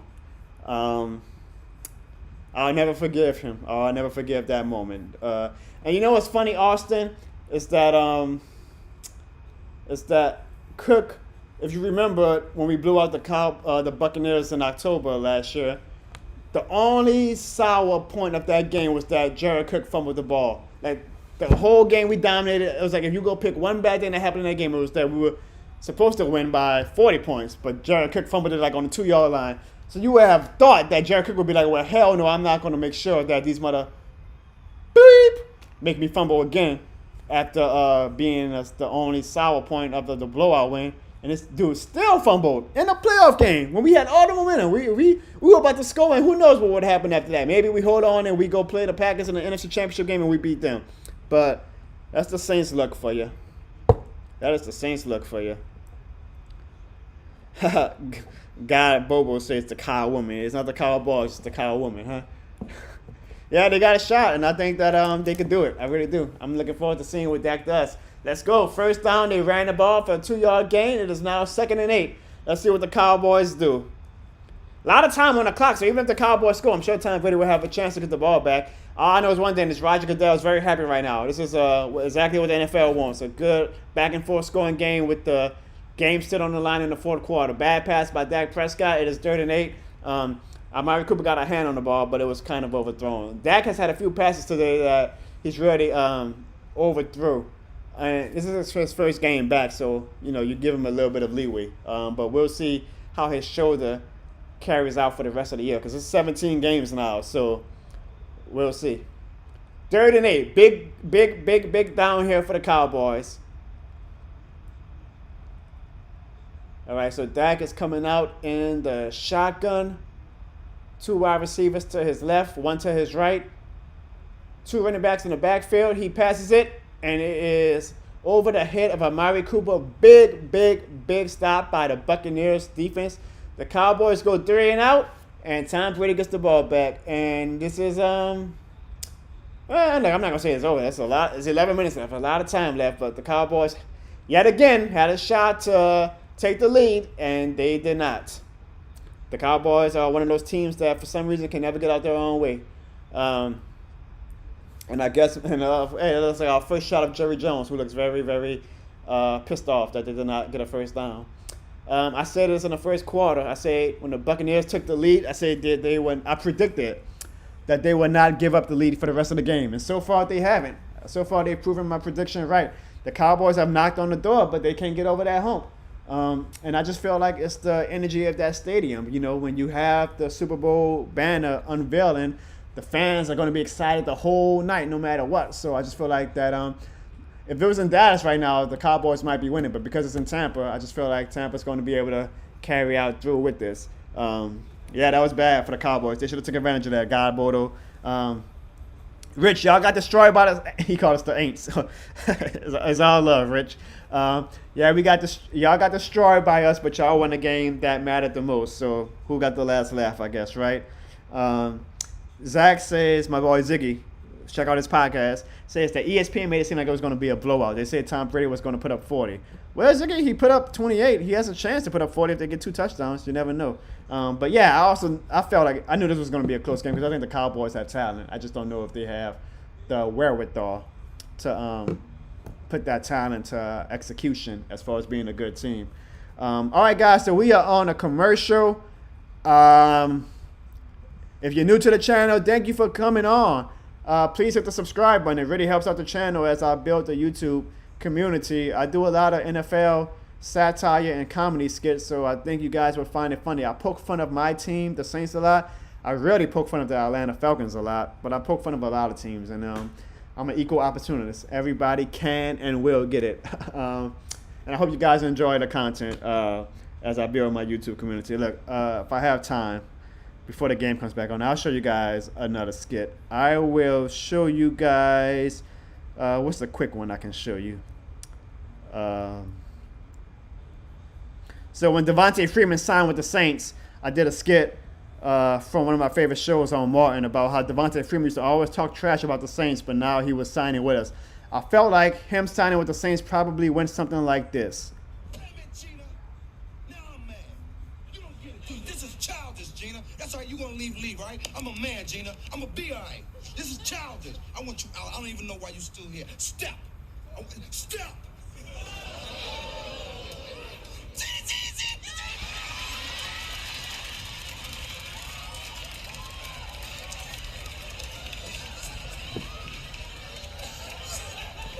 You won. You won, babe. A what? You won, damn. You're not ever gonna disrespect me like that on the radio again, ever? Never, babe, all right? All right. All right? All right. I'm sorry. Okay. I'm sorry. Okay. I love you. I love you too. All right, so that was basically a skit just making fun of how Devontae Freeman probably signed with the Saints. We wound up cutting him, so I guess we got the last laugh still. But, he used to be, and which I respect. He took the Falcons and Saints rivalry to heart, so he would always trash talk us, and yet here he was in black and gold. So it was funny, and I thought, hey, that reminds me of the Martin skit when Martin was talking all that trash to Gina. But then the second that she was like, okay, he was like, oh, no, I love you. I'm sorry. So me and my fiance had fun with that. All right, so here we go. The Buccaneers have the ball. They are on their 40-yard. They're on the Cowboys' 40-yard. No, they're on their 40-yard line. Screen pass to Godwin, who breaks a tackle, and he crosses the midfield. Looks like the Buccaneers are about 7 yards away from field goal range, and if they get a field goal, then the Cowboys would need a touchdown to take the lead. If they get a touchdown, the game, you would think, would basically be over at that point. The Cowboys really blew a great opportunity that last drive to put something together, but the Cowboys honestly have been blowing a lot of opportunities tonight. And I don't want to say it again that this is week 1, so I'm not going to make this game the be-all, end-all for both teams, but it kind of is showing remnants of the helmet came off of Godwin on a nice tackle. Antonio Brown, excuse me. This game is showing remnants of the Cowboys past, where they can never seem to get out their own way. A team that could probably be an 11 or 12 win team usually is a 7-win team because they always find unique ways to win. Not as bad as the Falcons find unique ways to win, but find unique ways to lose, nonetheless. My man Josh says, I know it's early, but who do you want to go to the Super Bowl besides the Saints? Josh, if it can't be the Saints, and I don't think it will be this year, hold on, 2nd and 4, Tom Brady falls down and throws a pass and still gets it off, and Fournette catches it. Wow, that was a nice pass. I mean, not pass, that was a nice catch. Josh, if it's not the Saints, I want it to be the Tampa Bay. Hell no, not the Tampa Bay, but I want it to be the Buffalo Bills. That's who I would be cheering for if it's not the Saints. I love the Buccaneers fan. I keep saying the Bucs. I love the Buffalo Bills fan base. One of my coworkers, who was probably my favorite coworker of all time, he was a big Bills fan. I'm still close with him. I would love to see him experience the Super Bowl after the drought that the Bills have been on. So I'm cheering for the Bills. If not the Saints, I would be cheering for the Bills. And the Bills have a hell of a team this year, so they might be the favorites to actually win the Super Bowl. So I'll be cheering for the Bills. But obviously, my first choice is hopefully the Saints. Nice pass from Tom Brady to Scotty Miller. This might be Scotty Miller's first catch of the game. they have so much talent that you forget that the Bucs have a great slot receiver like Scotty Miller. Austin says he saw my training camp and Jaguars game. Enjoyed it very much. Thank you so much, Austin. I'll be doing more vlogs if we don't catch any more goddamn hurricanes. And I'll be doing a lot more. Hopefully you like the skits too, Austin. The skits I do, I enjoy at least. Josh says, who do you think is going to be Super Bowl even though it's early? Josh, who would I pick for the Super Bowl? I think I would go... Let's go. I want to say the Bills, but actually you can't get past Patrick Mahomes, right? Mahomes is so damn good. I would say, unbiased, I would probably say the Chiefs versus the 49ers. That might shock people, but I still think the 49ers just caught a lot of bad luck last year with injuries. I think the defense is amazing. So I know that might shock people. My prediction is that Jimmy Garoppolo is going to be pedestrian all season. And then at midseason, they're going to finally bench him. And Trey Lance is going to come in. And he's going to go on like a Colin Kaepernick-like run where he's going to look really good. And the 49ers are going to go on a Super Bowl run. So I'm going with a Super Bowl 54 rematch with the Chiefs and the 49ers. What I'm cheering for will be Bills and Saints with the Saints winning. But obviously, I don't think... Gun to my head, I don't think the Saints are a Super Bowl team this year. The Bills, I do think, can be a Super Bowl team. The Saints, not so much. I pray like hell that the Saints prove me wrong, though. I pray like hell. Jameis, please prove me wrong. That would be a very Cinderella-like story if Jameis Winston watched his old team win the Super Bowl without him, and then the next year he comes and says, okay, I'm going to show you guys that I was worth the number one pick and that I'm a damn good quarterback. Fingers crossed. But if you ask me to go unbiased, I'd probably say Chiefs and 49ers. I know the 49ers might be a crazy pick to some of y'all, but I do think they're still a good team. I just think they had a lot of bad injuries last year. Austin, that would be a great Super Bowl, but boy, would that be a heart-inducing game if we had to go to overtime for a Saints Super Bowl. I'd probably be in the hospital by then. A Saints overtime Super Bowl, I'll be in the hospital. I hope so. For my channel's sake, that would be great. If the Saints made it to the Super Bowl and we beat the Bills, that would be great. And I would love if Winston was in. I don't care who freaking Teron Armstead could be MVP as long as we win, right? Austin, and you also said the Bills are your home team. That's great, Austin. Like I said, I love the Bills. Bills have a soft spot in my heart. NFL is not for long. Absolutely, Rich. NFL is definitely not for long, which makes what Tom Brady is doing very damn impressive right now. Ziggy asked about, I like the Cardinals this year, Ziggy. I think the Cardinals have a hell of a team. I don't know if they're ready for the Super Bowl yet, but I think they have a hell of a team. Leonard Fournette, just to get a 9-yard run, it is going to be 3rd and 1. They are in scoring position, guys. If they score a touchdown here, it's basically over. So Cowboys got to get a stop. They got to hold them to a field goal, and then we get another bit of drama with can Dak Prescott get a touchdown to win the game. Josh says, the reason I'm asking is he has a $200 to $300 bet. So, Josh, how do you decide, is it going to be $200 or $300? With a family member saying that the Cowboys are going to the Super Bowl. Well, Josh, I don't think you have to worry about that. I don't think the Cowboys might make the playoffs, but I don't think they're a Super Bowl team. So I think you're going to be $200 or $300 richer, and I think your hair with your nice hair is going to still be intact by January. So no worries there. I hope I'm not jinxing you. I think you're going to be good, though. All right, Rich, I appreciate you joining, man. I hope you subscribe to the channel if you're new to it. Look, you're gonna see me make a lot of jokes about the Bucs, but I promise you, man, it's all in love. I make a lot of jokes about my own damn team, so you know I'm gonna make some jokes about my division opponents. So I appreciate you joining the chat, Rich, man. Be safe, enjoy the rest of the game. I'm cheering for the Cowboys, but if y'all win, congratulations, I guess. Whatever. Thanks for joining, though, Rich, man. I appreciate you. Thanks for the support. I hope he does light it up, Austin. I'm cheering for Jameis. I make fun. All right. Oh, fumble. Wow. He fumbled it. Chris Godwin fumbled it on the 2-yard line. Wow. We have drama. Uh-oh. Oh, yeah. All right. Now, here we go.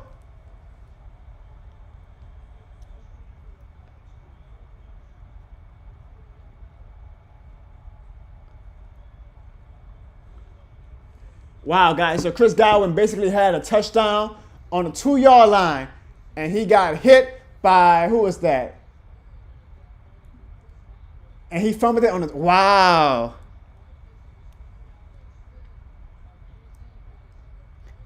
Rich, are you saying you actually used to play for the Buccaneers? If so, that's really cool.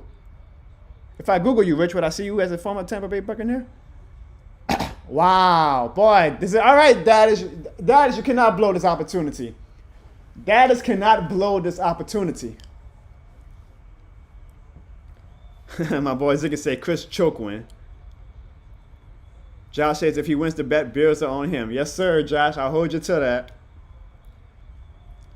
Ziggy, no, it's still 7 teams per conference that make the playoffs, which makes me feel better about the Saints possibly getting in as a wild card, because now there's 3 wild card teams.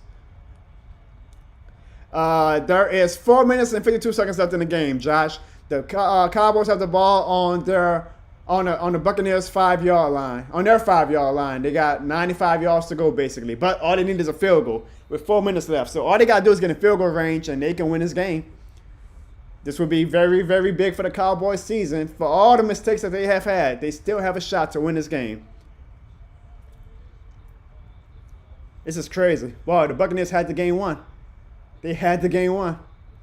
This would be great for Saints fans because, I mean, I'm not a Cowboys fan by any means. I love seeing the Cowboys lose, but I'm always going to cheer for anybody against an NFC South opponent because I want the best possible for a possible division crown if we're good enough for a division crown. So I'm cheering for the Cowboys right now. I never say that often, but I'm cheering for the Cowboys right now. All right, 2nd and 9. They pass it to Schultz again. I need to pick up this dude in fantasy. I picked up Jarwin instead. I'm going to drop him. That was stupid. I guess I didn't do my research enough. Schultz is obviously the number 1 tight end. But it is now 3rd down. So big 3rd down here. If they don't get the ball, if they don't get a 1st down, it's going to be they're going to have to punt because they're in their own territory. It would be a stupid choice to go for it. Big down coming up. The crowd is going wild. Dak is trying to audible out the play call. Also, see he did his best job. Yeah, Austin, now Bucs fans see how it feels. Okay, there was movement on the line. Let's see. Both teams are pointing at each other. I think it's on the Bucs, which would give the Cowboys not a 1st down, but a 3rd and 1 instead of a 3rd and 6. No, wait. Now the Cowboys are moving back. This is the Let me see. Hold on before I talk.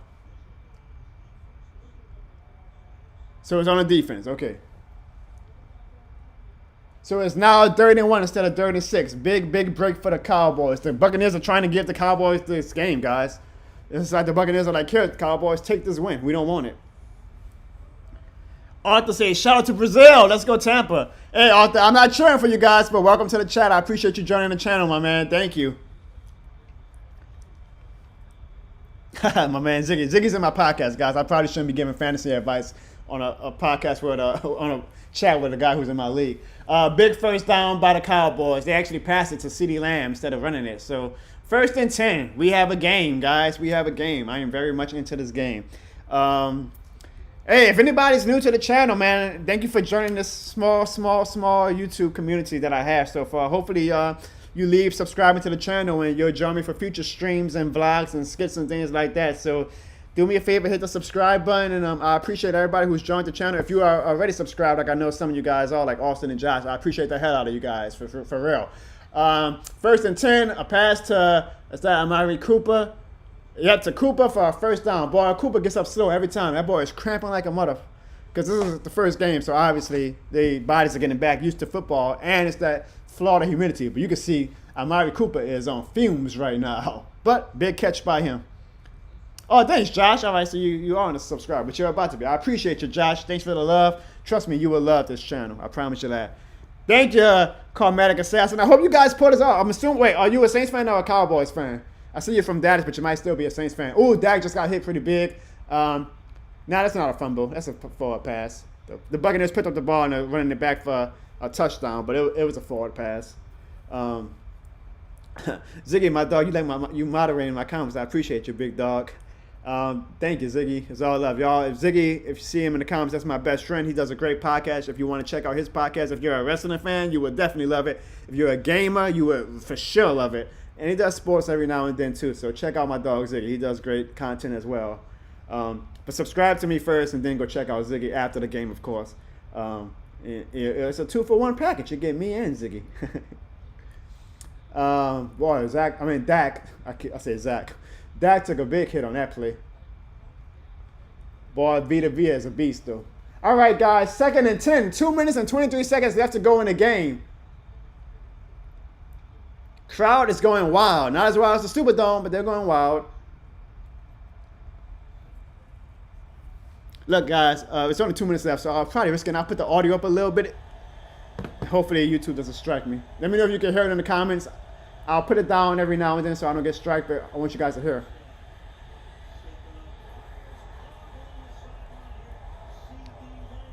So as you heard, CeeDee Lamb had a big catch. There is a flag on the play. Let's see who it's on. And it's on the Cowboys. I think.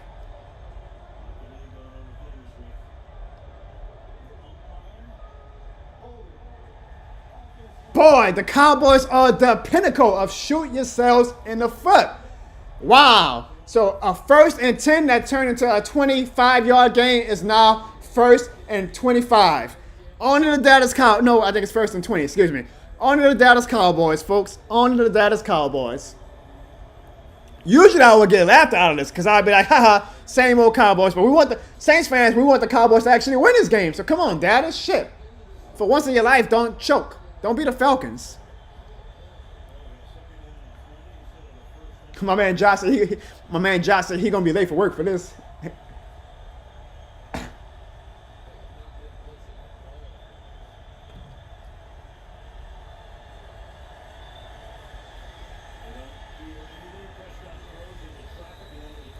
So I think that was about a 10-yard gain on 2nd and 20. And it's now a 3rd down. So the Cowboys are getting yards, but they shooting themselves in the foot. Oh, Josh, you got that graveyard shift, huh? 3 a.m. Sheesh.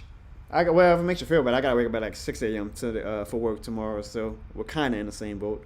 I'm used to waking up at like 9 a.m. at this point because I work from home now. But I gotta go to a giveaway for Hurricane Ida survivors tomorrow. So good cause. I don't mind waking up early for a good cause. All right, guys, we are at the 2-minute warning. We got a game, big 3rd down coming up. And if they don't get it, obviously the Buccaneers are going to go first. So this is 4th down territory now. So the Buccaneers defense is kind of like playing back a few and giving up yards. But this isn't the time that you should be giving up any type of yards. You need to be playing man-to-man because the Cowboys are going to take the easy yards. They're like, we need a field goal. We need a touchdown. So the Buccaneers better script up something good on defense this next 2 minutes for the 2-minute warning because the momentum is on the Cowboys side unless they kick a chokes, which is a very big possibility. My man Josh works at the airport. Josh, are you in New Orleans? Let me know.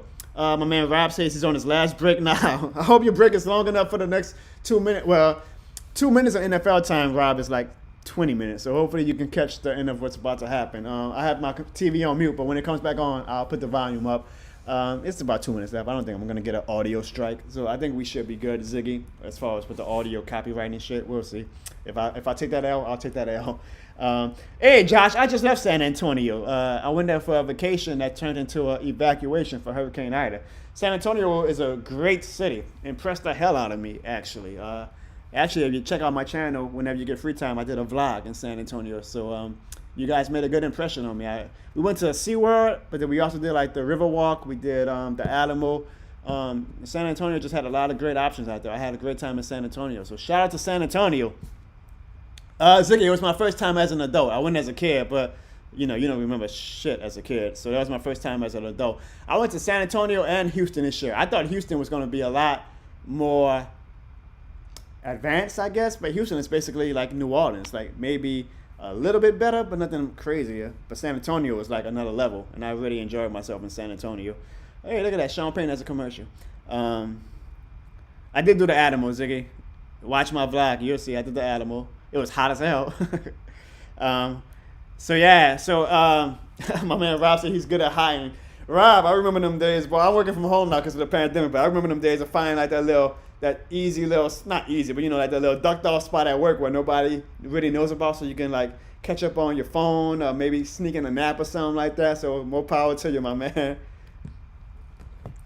All right, here we go, guys. I'm putting the volume back up. 3rd and 11. Here we go.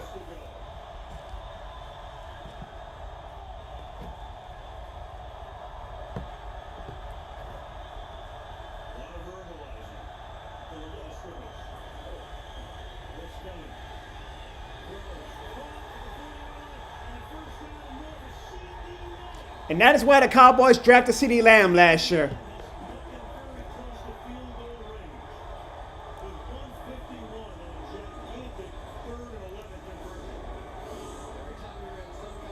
CeeDee Lamb is making his presence felt right now, guys. Guys, the Cowboys are in field goal range, and all they gotta do now is not turn the ball over, and this game is theirs. I mean, the Bucs are about to start taking timeouts, but this might be the Cowboys might be 1-0. Wow, this is impressive. Josh, it is 1 minute and 51 seconds left. Now the Bucs, I believe, have all 3 timeouts left, so they're about to start using their timeouts. But 1 minute and 51 seconds left. The Cowboys are. Oh my God, the Cowboys got another false start. Well, let's see. Both teams are pointing at each other. I'll put the volume back on.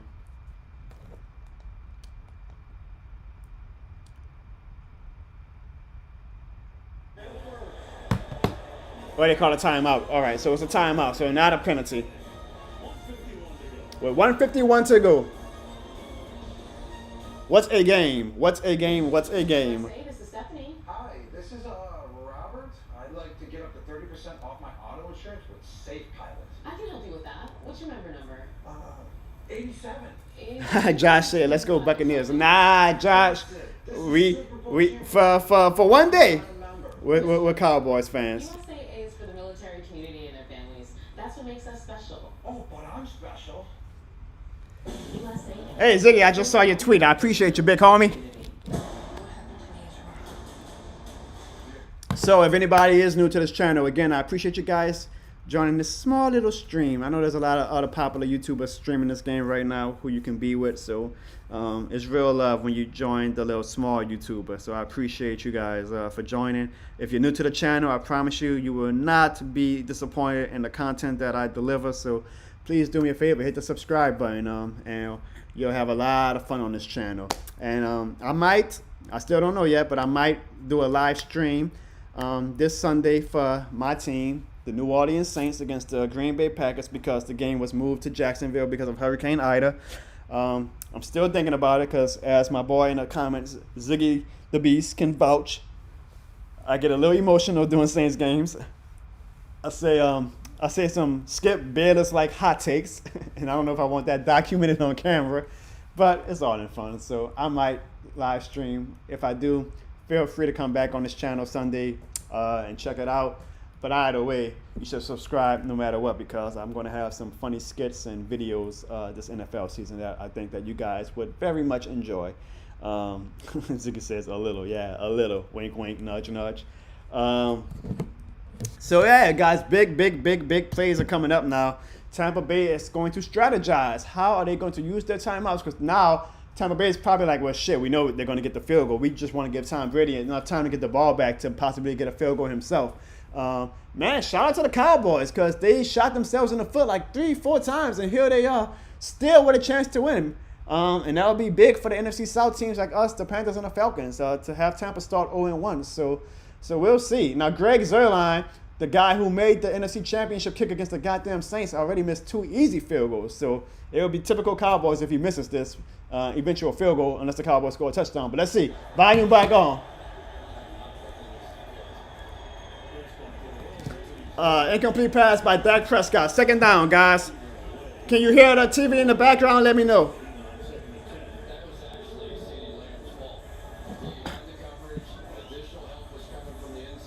Oh, man.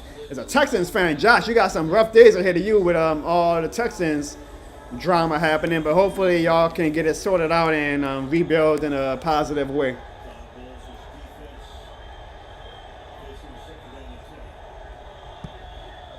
Here we go, guys. Second down. And they run it with Zeke for about 4 yards. Small. Look, all they got to do is get a field goal. So they don't need to, like, throw the ball so much. Now, Tampa has all 3 timeouts, and I think they're finally going to take their first one. It's all good, Austin. It's all good.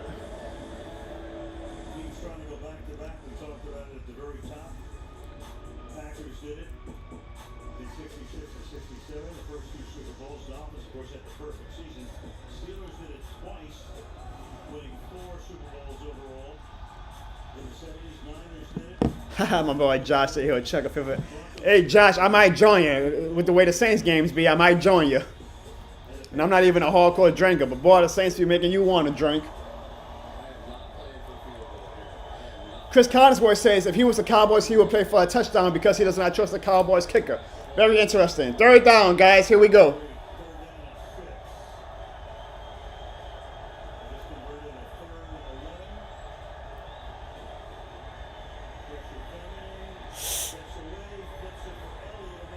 So he flag on the play. We'll see who was on. They did a little. Nobody was open, so he just dumped it off to Elliott, who got like about 1 yard. But let's see who this flag is on. If it's on the Cowboys, boy. Oh my God.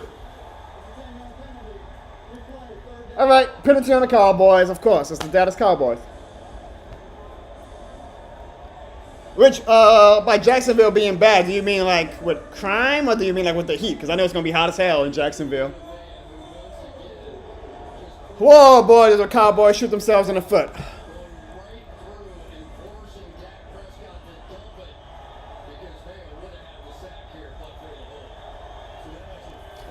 1 minute and 37 seconds left, Josh. It's 3rd and 16, 3:16. Stone Cold Steve Austin. They're basically out of field goal range with that penalty, so now they got to get like 6-7 yards just to get back in field goal range, which they're probably going to go for. And that's what they do. They do a little dump off pass and they get back in field goal range. Very smart.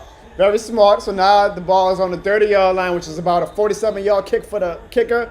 Good news for the Bucs is that though Tom Brady's going to get the ball back with about 1 minute and 20 seconds left with 2 timeouts. Or with 1 timeout. So damn, the Cowboys really kind of blew that, but because now the Bucs get the ball back with a lot of time, and you know Tom Brady is the GOAT. So this is what the NFL wants, though. This is like the perfect script for them. Like the Cowboys had a chance to come back and probably will take the lead. I'm assuming the kicker's not going to choke again, and now Tom Brady gets the ball back with a chance to win and solidify himself as the almighty Tom Brady. Damn, boy, did the Cowboys blow that though? Like, man. All right, let's see, guys. Volume going back up. Ziggy, 1 minute and 29 seconds left on the clock now. A 48-yard field goal by the Dallas Cowboys. Here we go.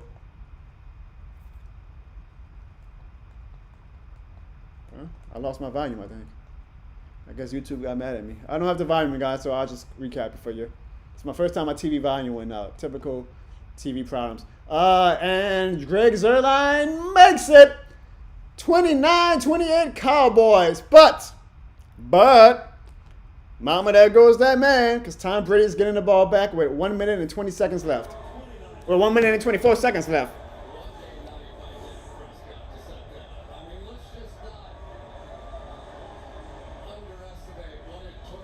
Josh says that he knows that the Cowboys are going to lose this game still. We'll find out, Josh. I'm going for the Bucs. I'm going for the Cowboys, so I hope the Cowboys get a turnover. Austin Vita Vea is a monster.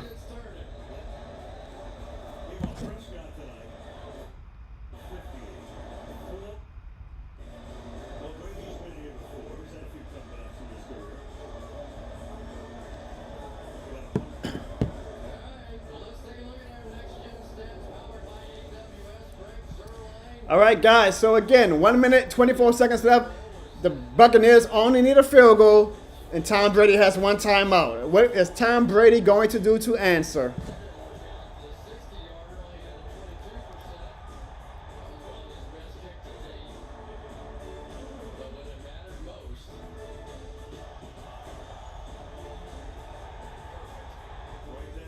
This will be big for the Cowboys defense, guys. This will be big. If the Cowboys defense can stop the Bucs offense, that's going to give the Cowboys so much momentum going into the season. It might propel them to another playoff season. We're going to see. 1 minute, 24 seconds, guys. I'm going to commentate still, but I'm going to let Al Michaels and Chris Collinsworth take it from here.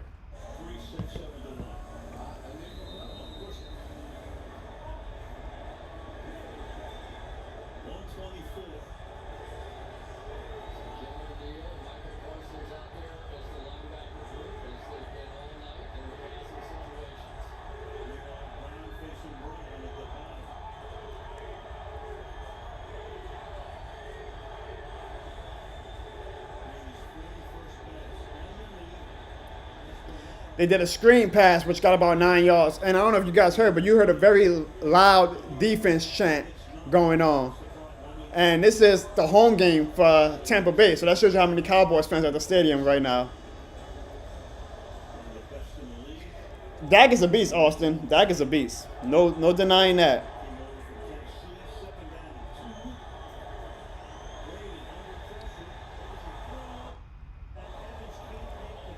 That was almost a pick by Micah Parsons.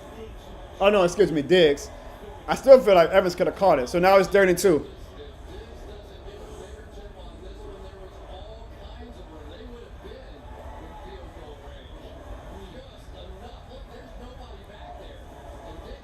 Boy, Diggs ready to save the big play, boy, because if Evans would have been able to catch that, that would have been field goal range easily. 3rd and 2, guys. 3rd and 2.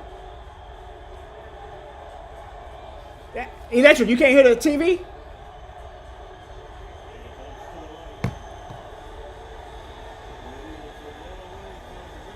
And they get it to whoever the hell this running back is. I don't even know who this number is. 25 for the Bucs. He's like a small Darren Sproles. Like 1st and 10, guys. 1 minute left. The Cowboys got the first down. They are on their 35-yard line. They need about 20 yards for a field goal. And they got a movement. So now it's going to be a 10-yard penalty on the Bucs.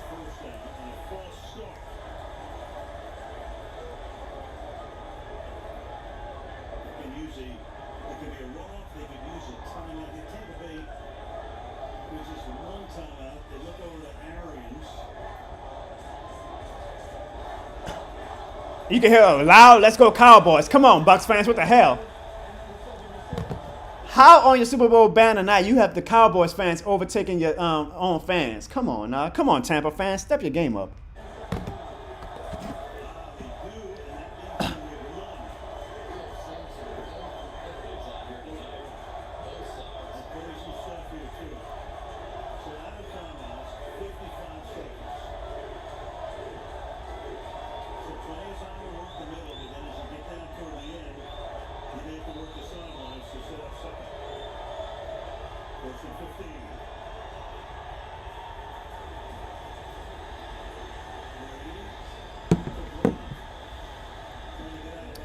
Brady finds Gronk for about a 7-yard gain. 49 seconds, guys. Giovanni Bernard, great player. Ziggy, I'm stupid. I should have known that. My man Josh got $50 on this game, and he needs the Bucs to lose. I need the Bucs to win, Josh. I need the Cowboys to win, Josh. I'm sorry. NFC South, we need the Bucs to get as many losses as possible. Here we go, guys. 49 seconds left. No timeouts for the Bucs. And he finds Gronk for about 20, and Gronk is still going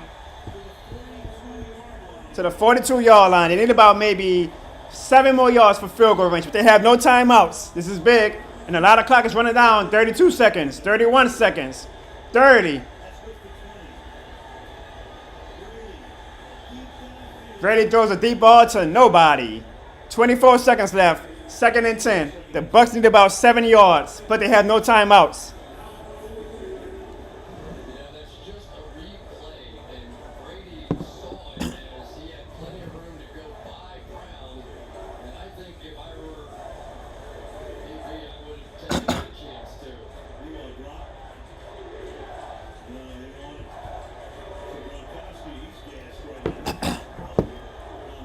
What a week 1 game, guys. What a week 1 game. Here we go. 2nd and 10. 24 seconds. Oh, big catch by Chris Godwin. They are in field goal range, and I think the Bucs are going to freaking win.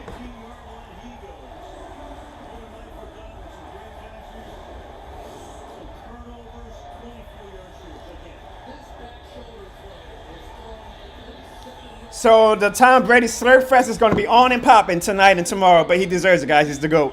Assuming that the Tampa Bay kicker doesn't choke.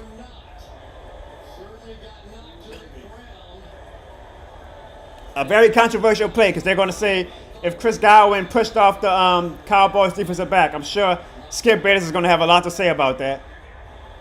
1st and 10, and they're going for a touchdown. And he does it out of bounds safely. 14 seconds left, guys. 2nd and 10. The Bucs are in field goal range. Now they're playing with, they want to go for a touchdown, but I'm sure Brady's going to be very smart. We're not turning the ball over.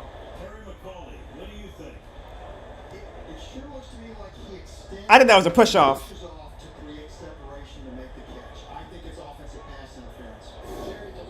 What do y'all think? If anybody's watching the game, do you think that was a push-off? I think that was a push-off.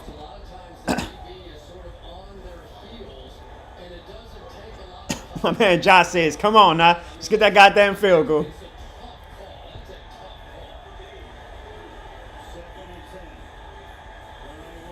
Second and 10. Brady backs up. He throws it out of bounds again. So Brady's basically saying, if I don't have anything wide open, I'm going to just throw it out of bounds. Very smart. My man Ziggy says he ain't even look at Evans.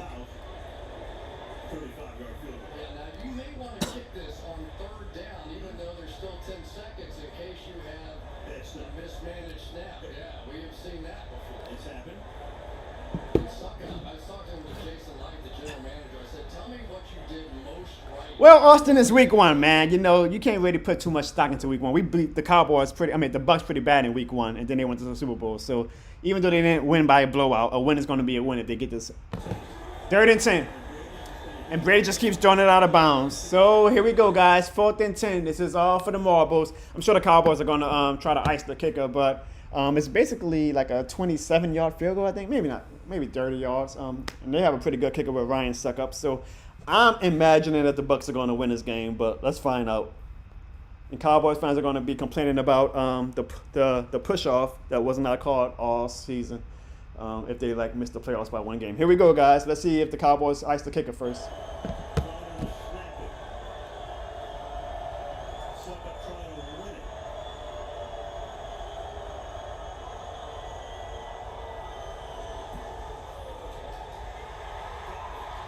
Right down the middle, guys. Tampa Bay 31. That is 29. 2 seconds left. That needs a miracle. Josh, I'm happy for you, my man. Get your money. Bad news for Saints fans. Good news for my man Josh. So.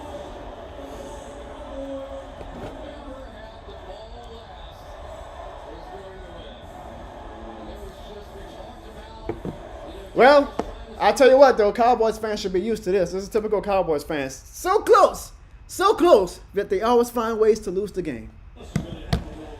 And this was the time that we actually wanted the Cowboys to actually freaking win it. Hey, shout out to Tom Brady, man. 44 years old, the GOAT.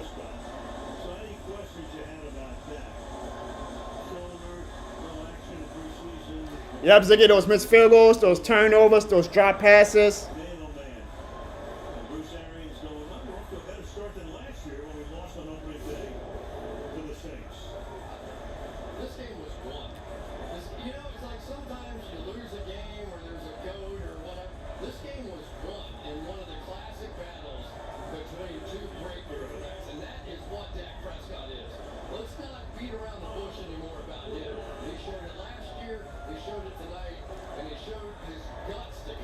Right now, Chris Collinsworth is basically sucking off Dak Prescott, but Dak deserves it. All right, guys, 2 seconds left. They kick it out of bounds, so Dak is basically about to go for y'all. Y'all know I throw it to one player who laterals it back. It works like maybe 1% of the time. John, am I down for the strip club? I'm always down. It's my. I don't know, Josh. I don't know if my fiance is watching. let's talk about that in private.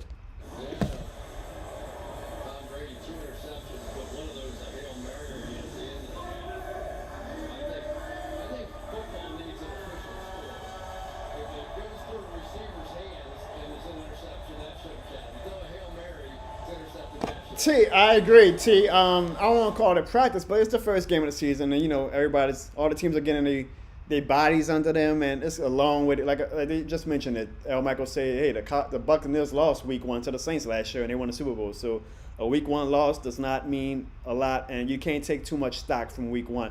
We've had Week 1 games where the Saints defenses look trash, and then by Week 17 we were like a top 5 defense the past 2 years. So you can't put too much stock until Week 1. Like if the Saints win Sunday, but our defense gives up 35 points to Aaron Rodgers, I'm not going to be like, oh, our defense is the worst of all time. I'm going to be like, it's week 1. It happens. So let's get our stuff together in the following weeks, and I'm sure Cowboys fans and Bucs fans are going to be like that. They don't even have Dak in it for the final play, guys. They're going like this little trick play. He was down. That's it. Well, I mean, they had no shot anyway. But all right, guys, that's the final. Tampa Bay wins 31-29. Great game by Tom Brady. Great game by Dak Prescott.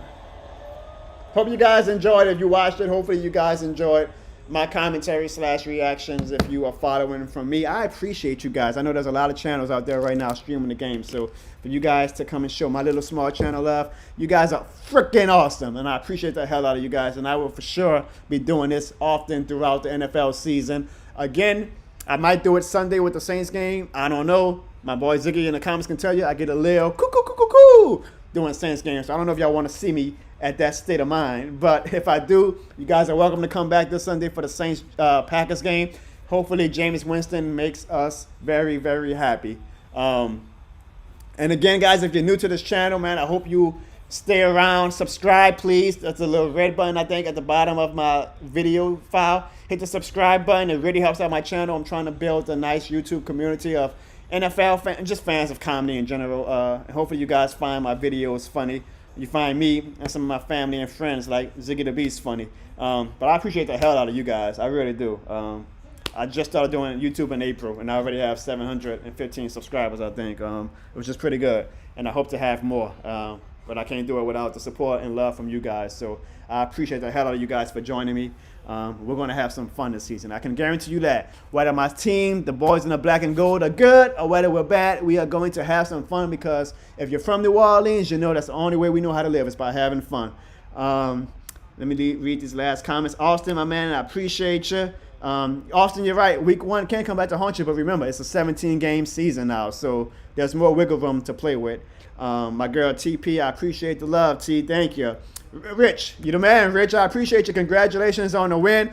I look forward to seeing you guys in about, I think, 4 weeks. And subscribe to my channel, Rich, because I have a Buccaneers skit coming out that your fan base may not appreciate. But remember, and please tell them it's all in love. Of course, I'm going to make fun of the NFC South teams. It's all in love.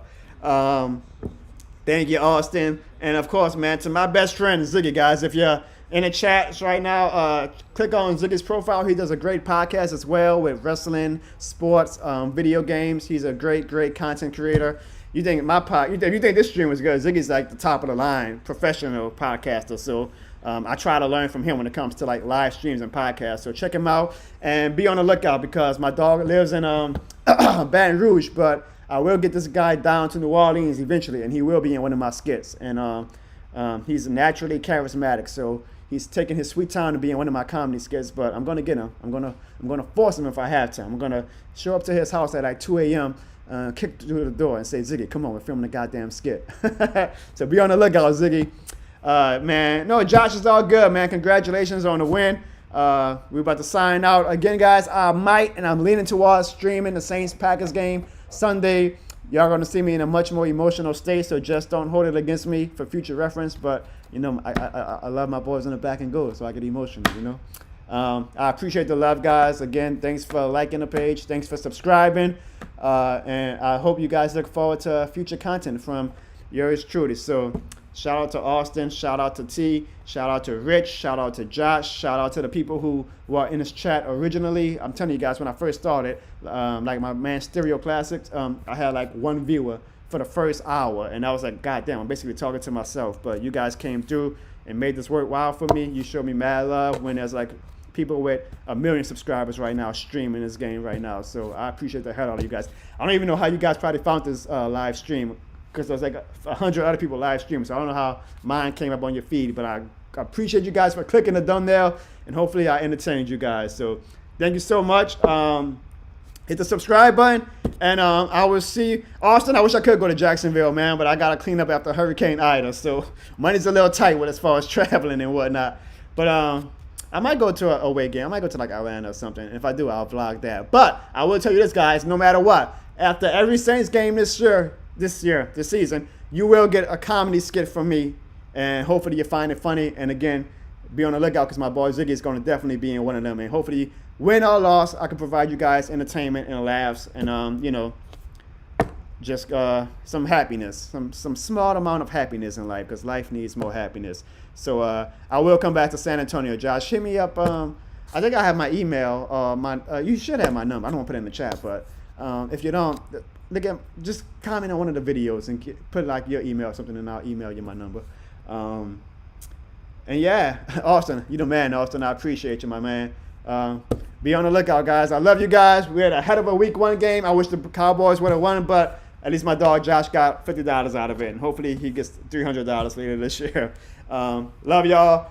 Going to get ready for bed, I guess. And hopefully, I'll pray that the Saints can also start out 1-0 this season. But if not, we'll get a funny comedy skit out of it. So, love you guys. I will holler at you later. Thanks for liking. Thanks for subscribing. And all I can say is, who that?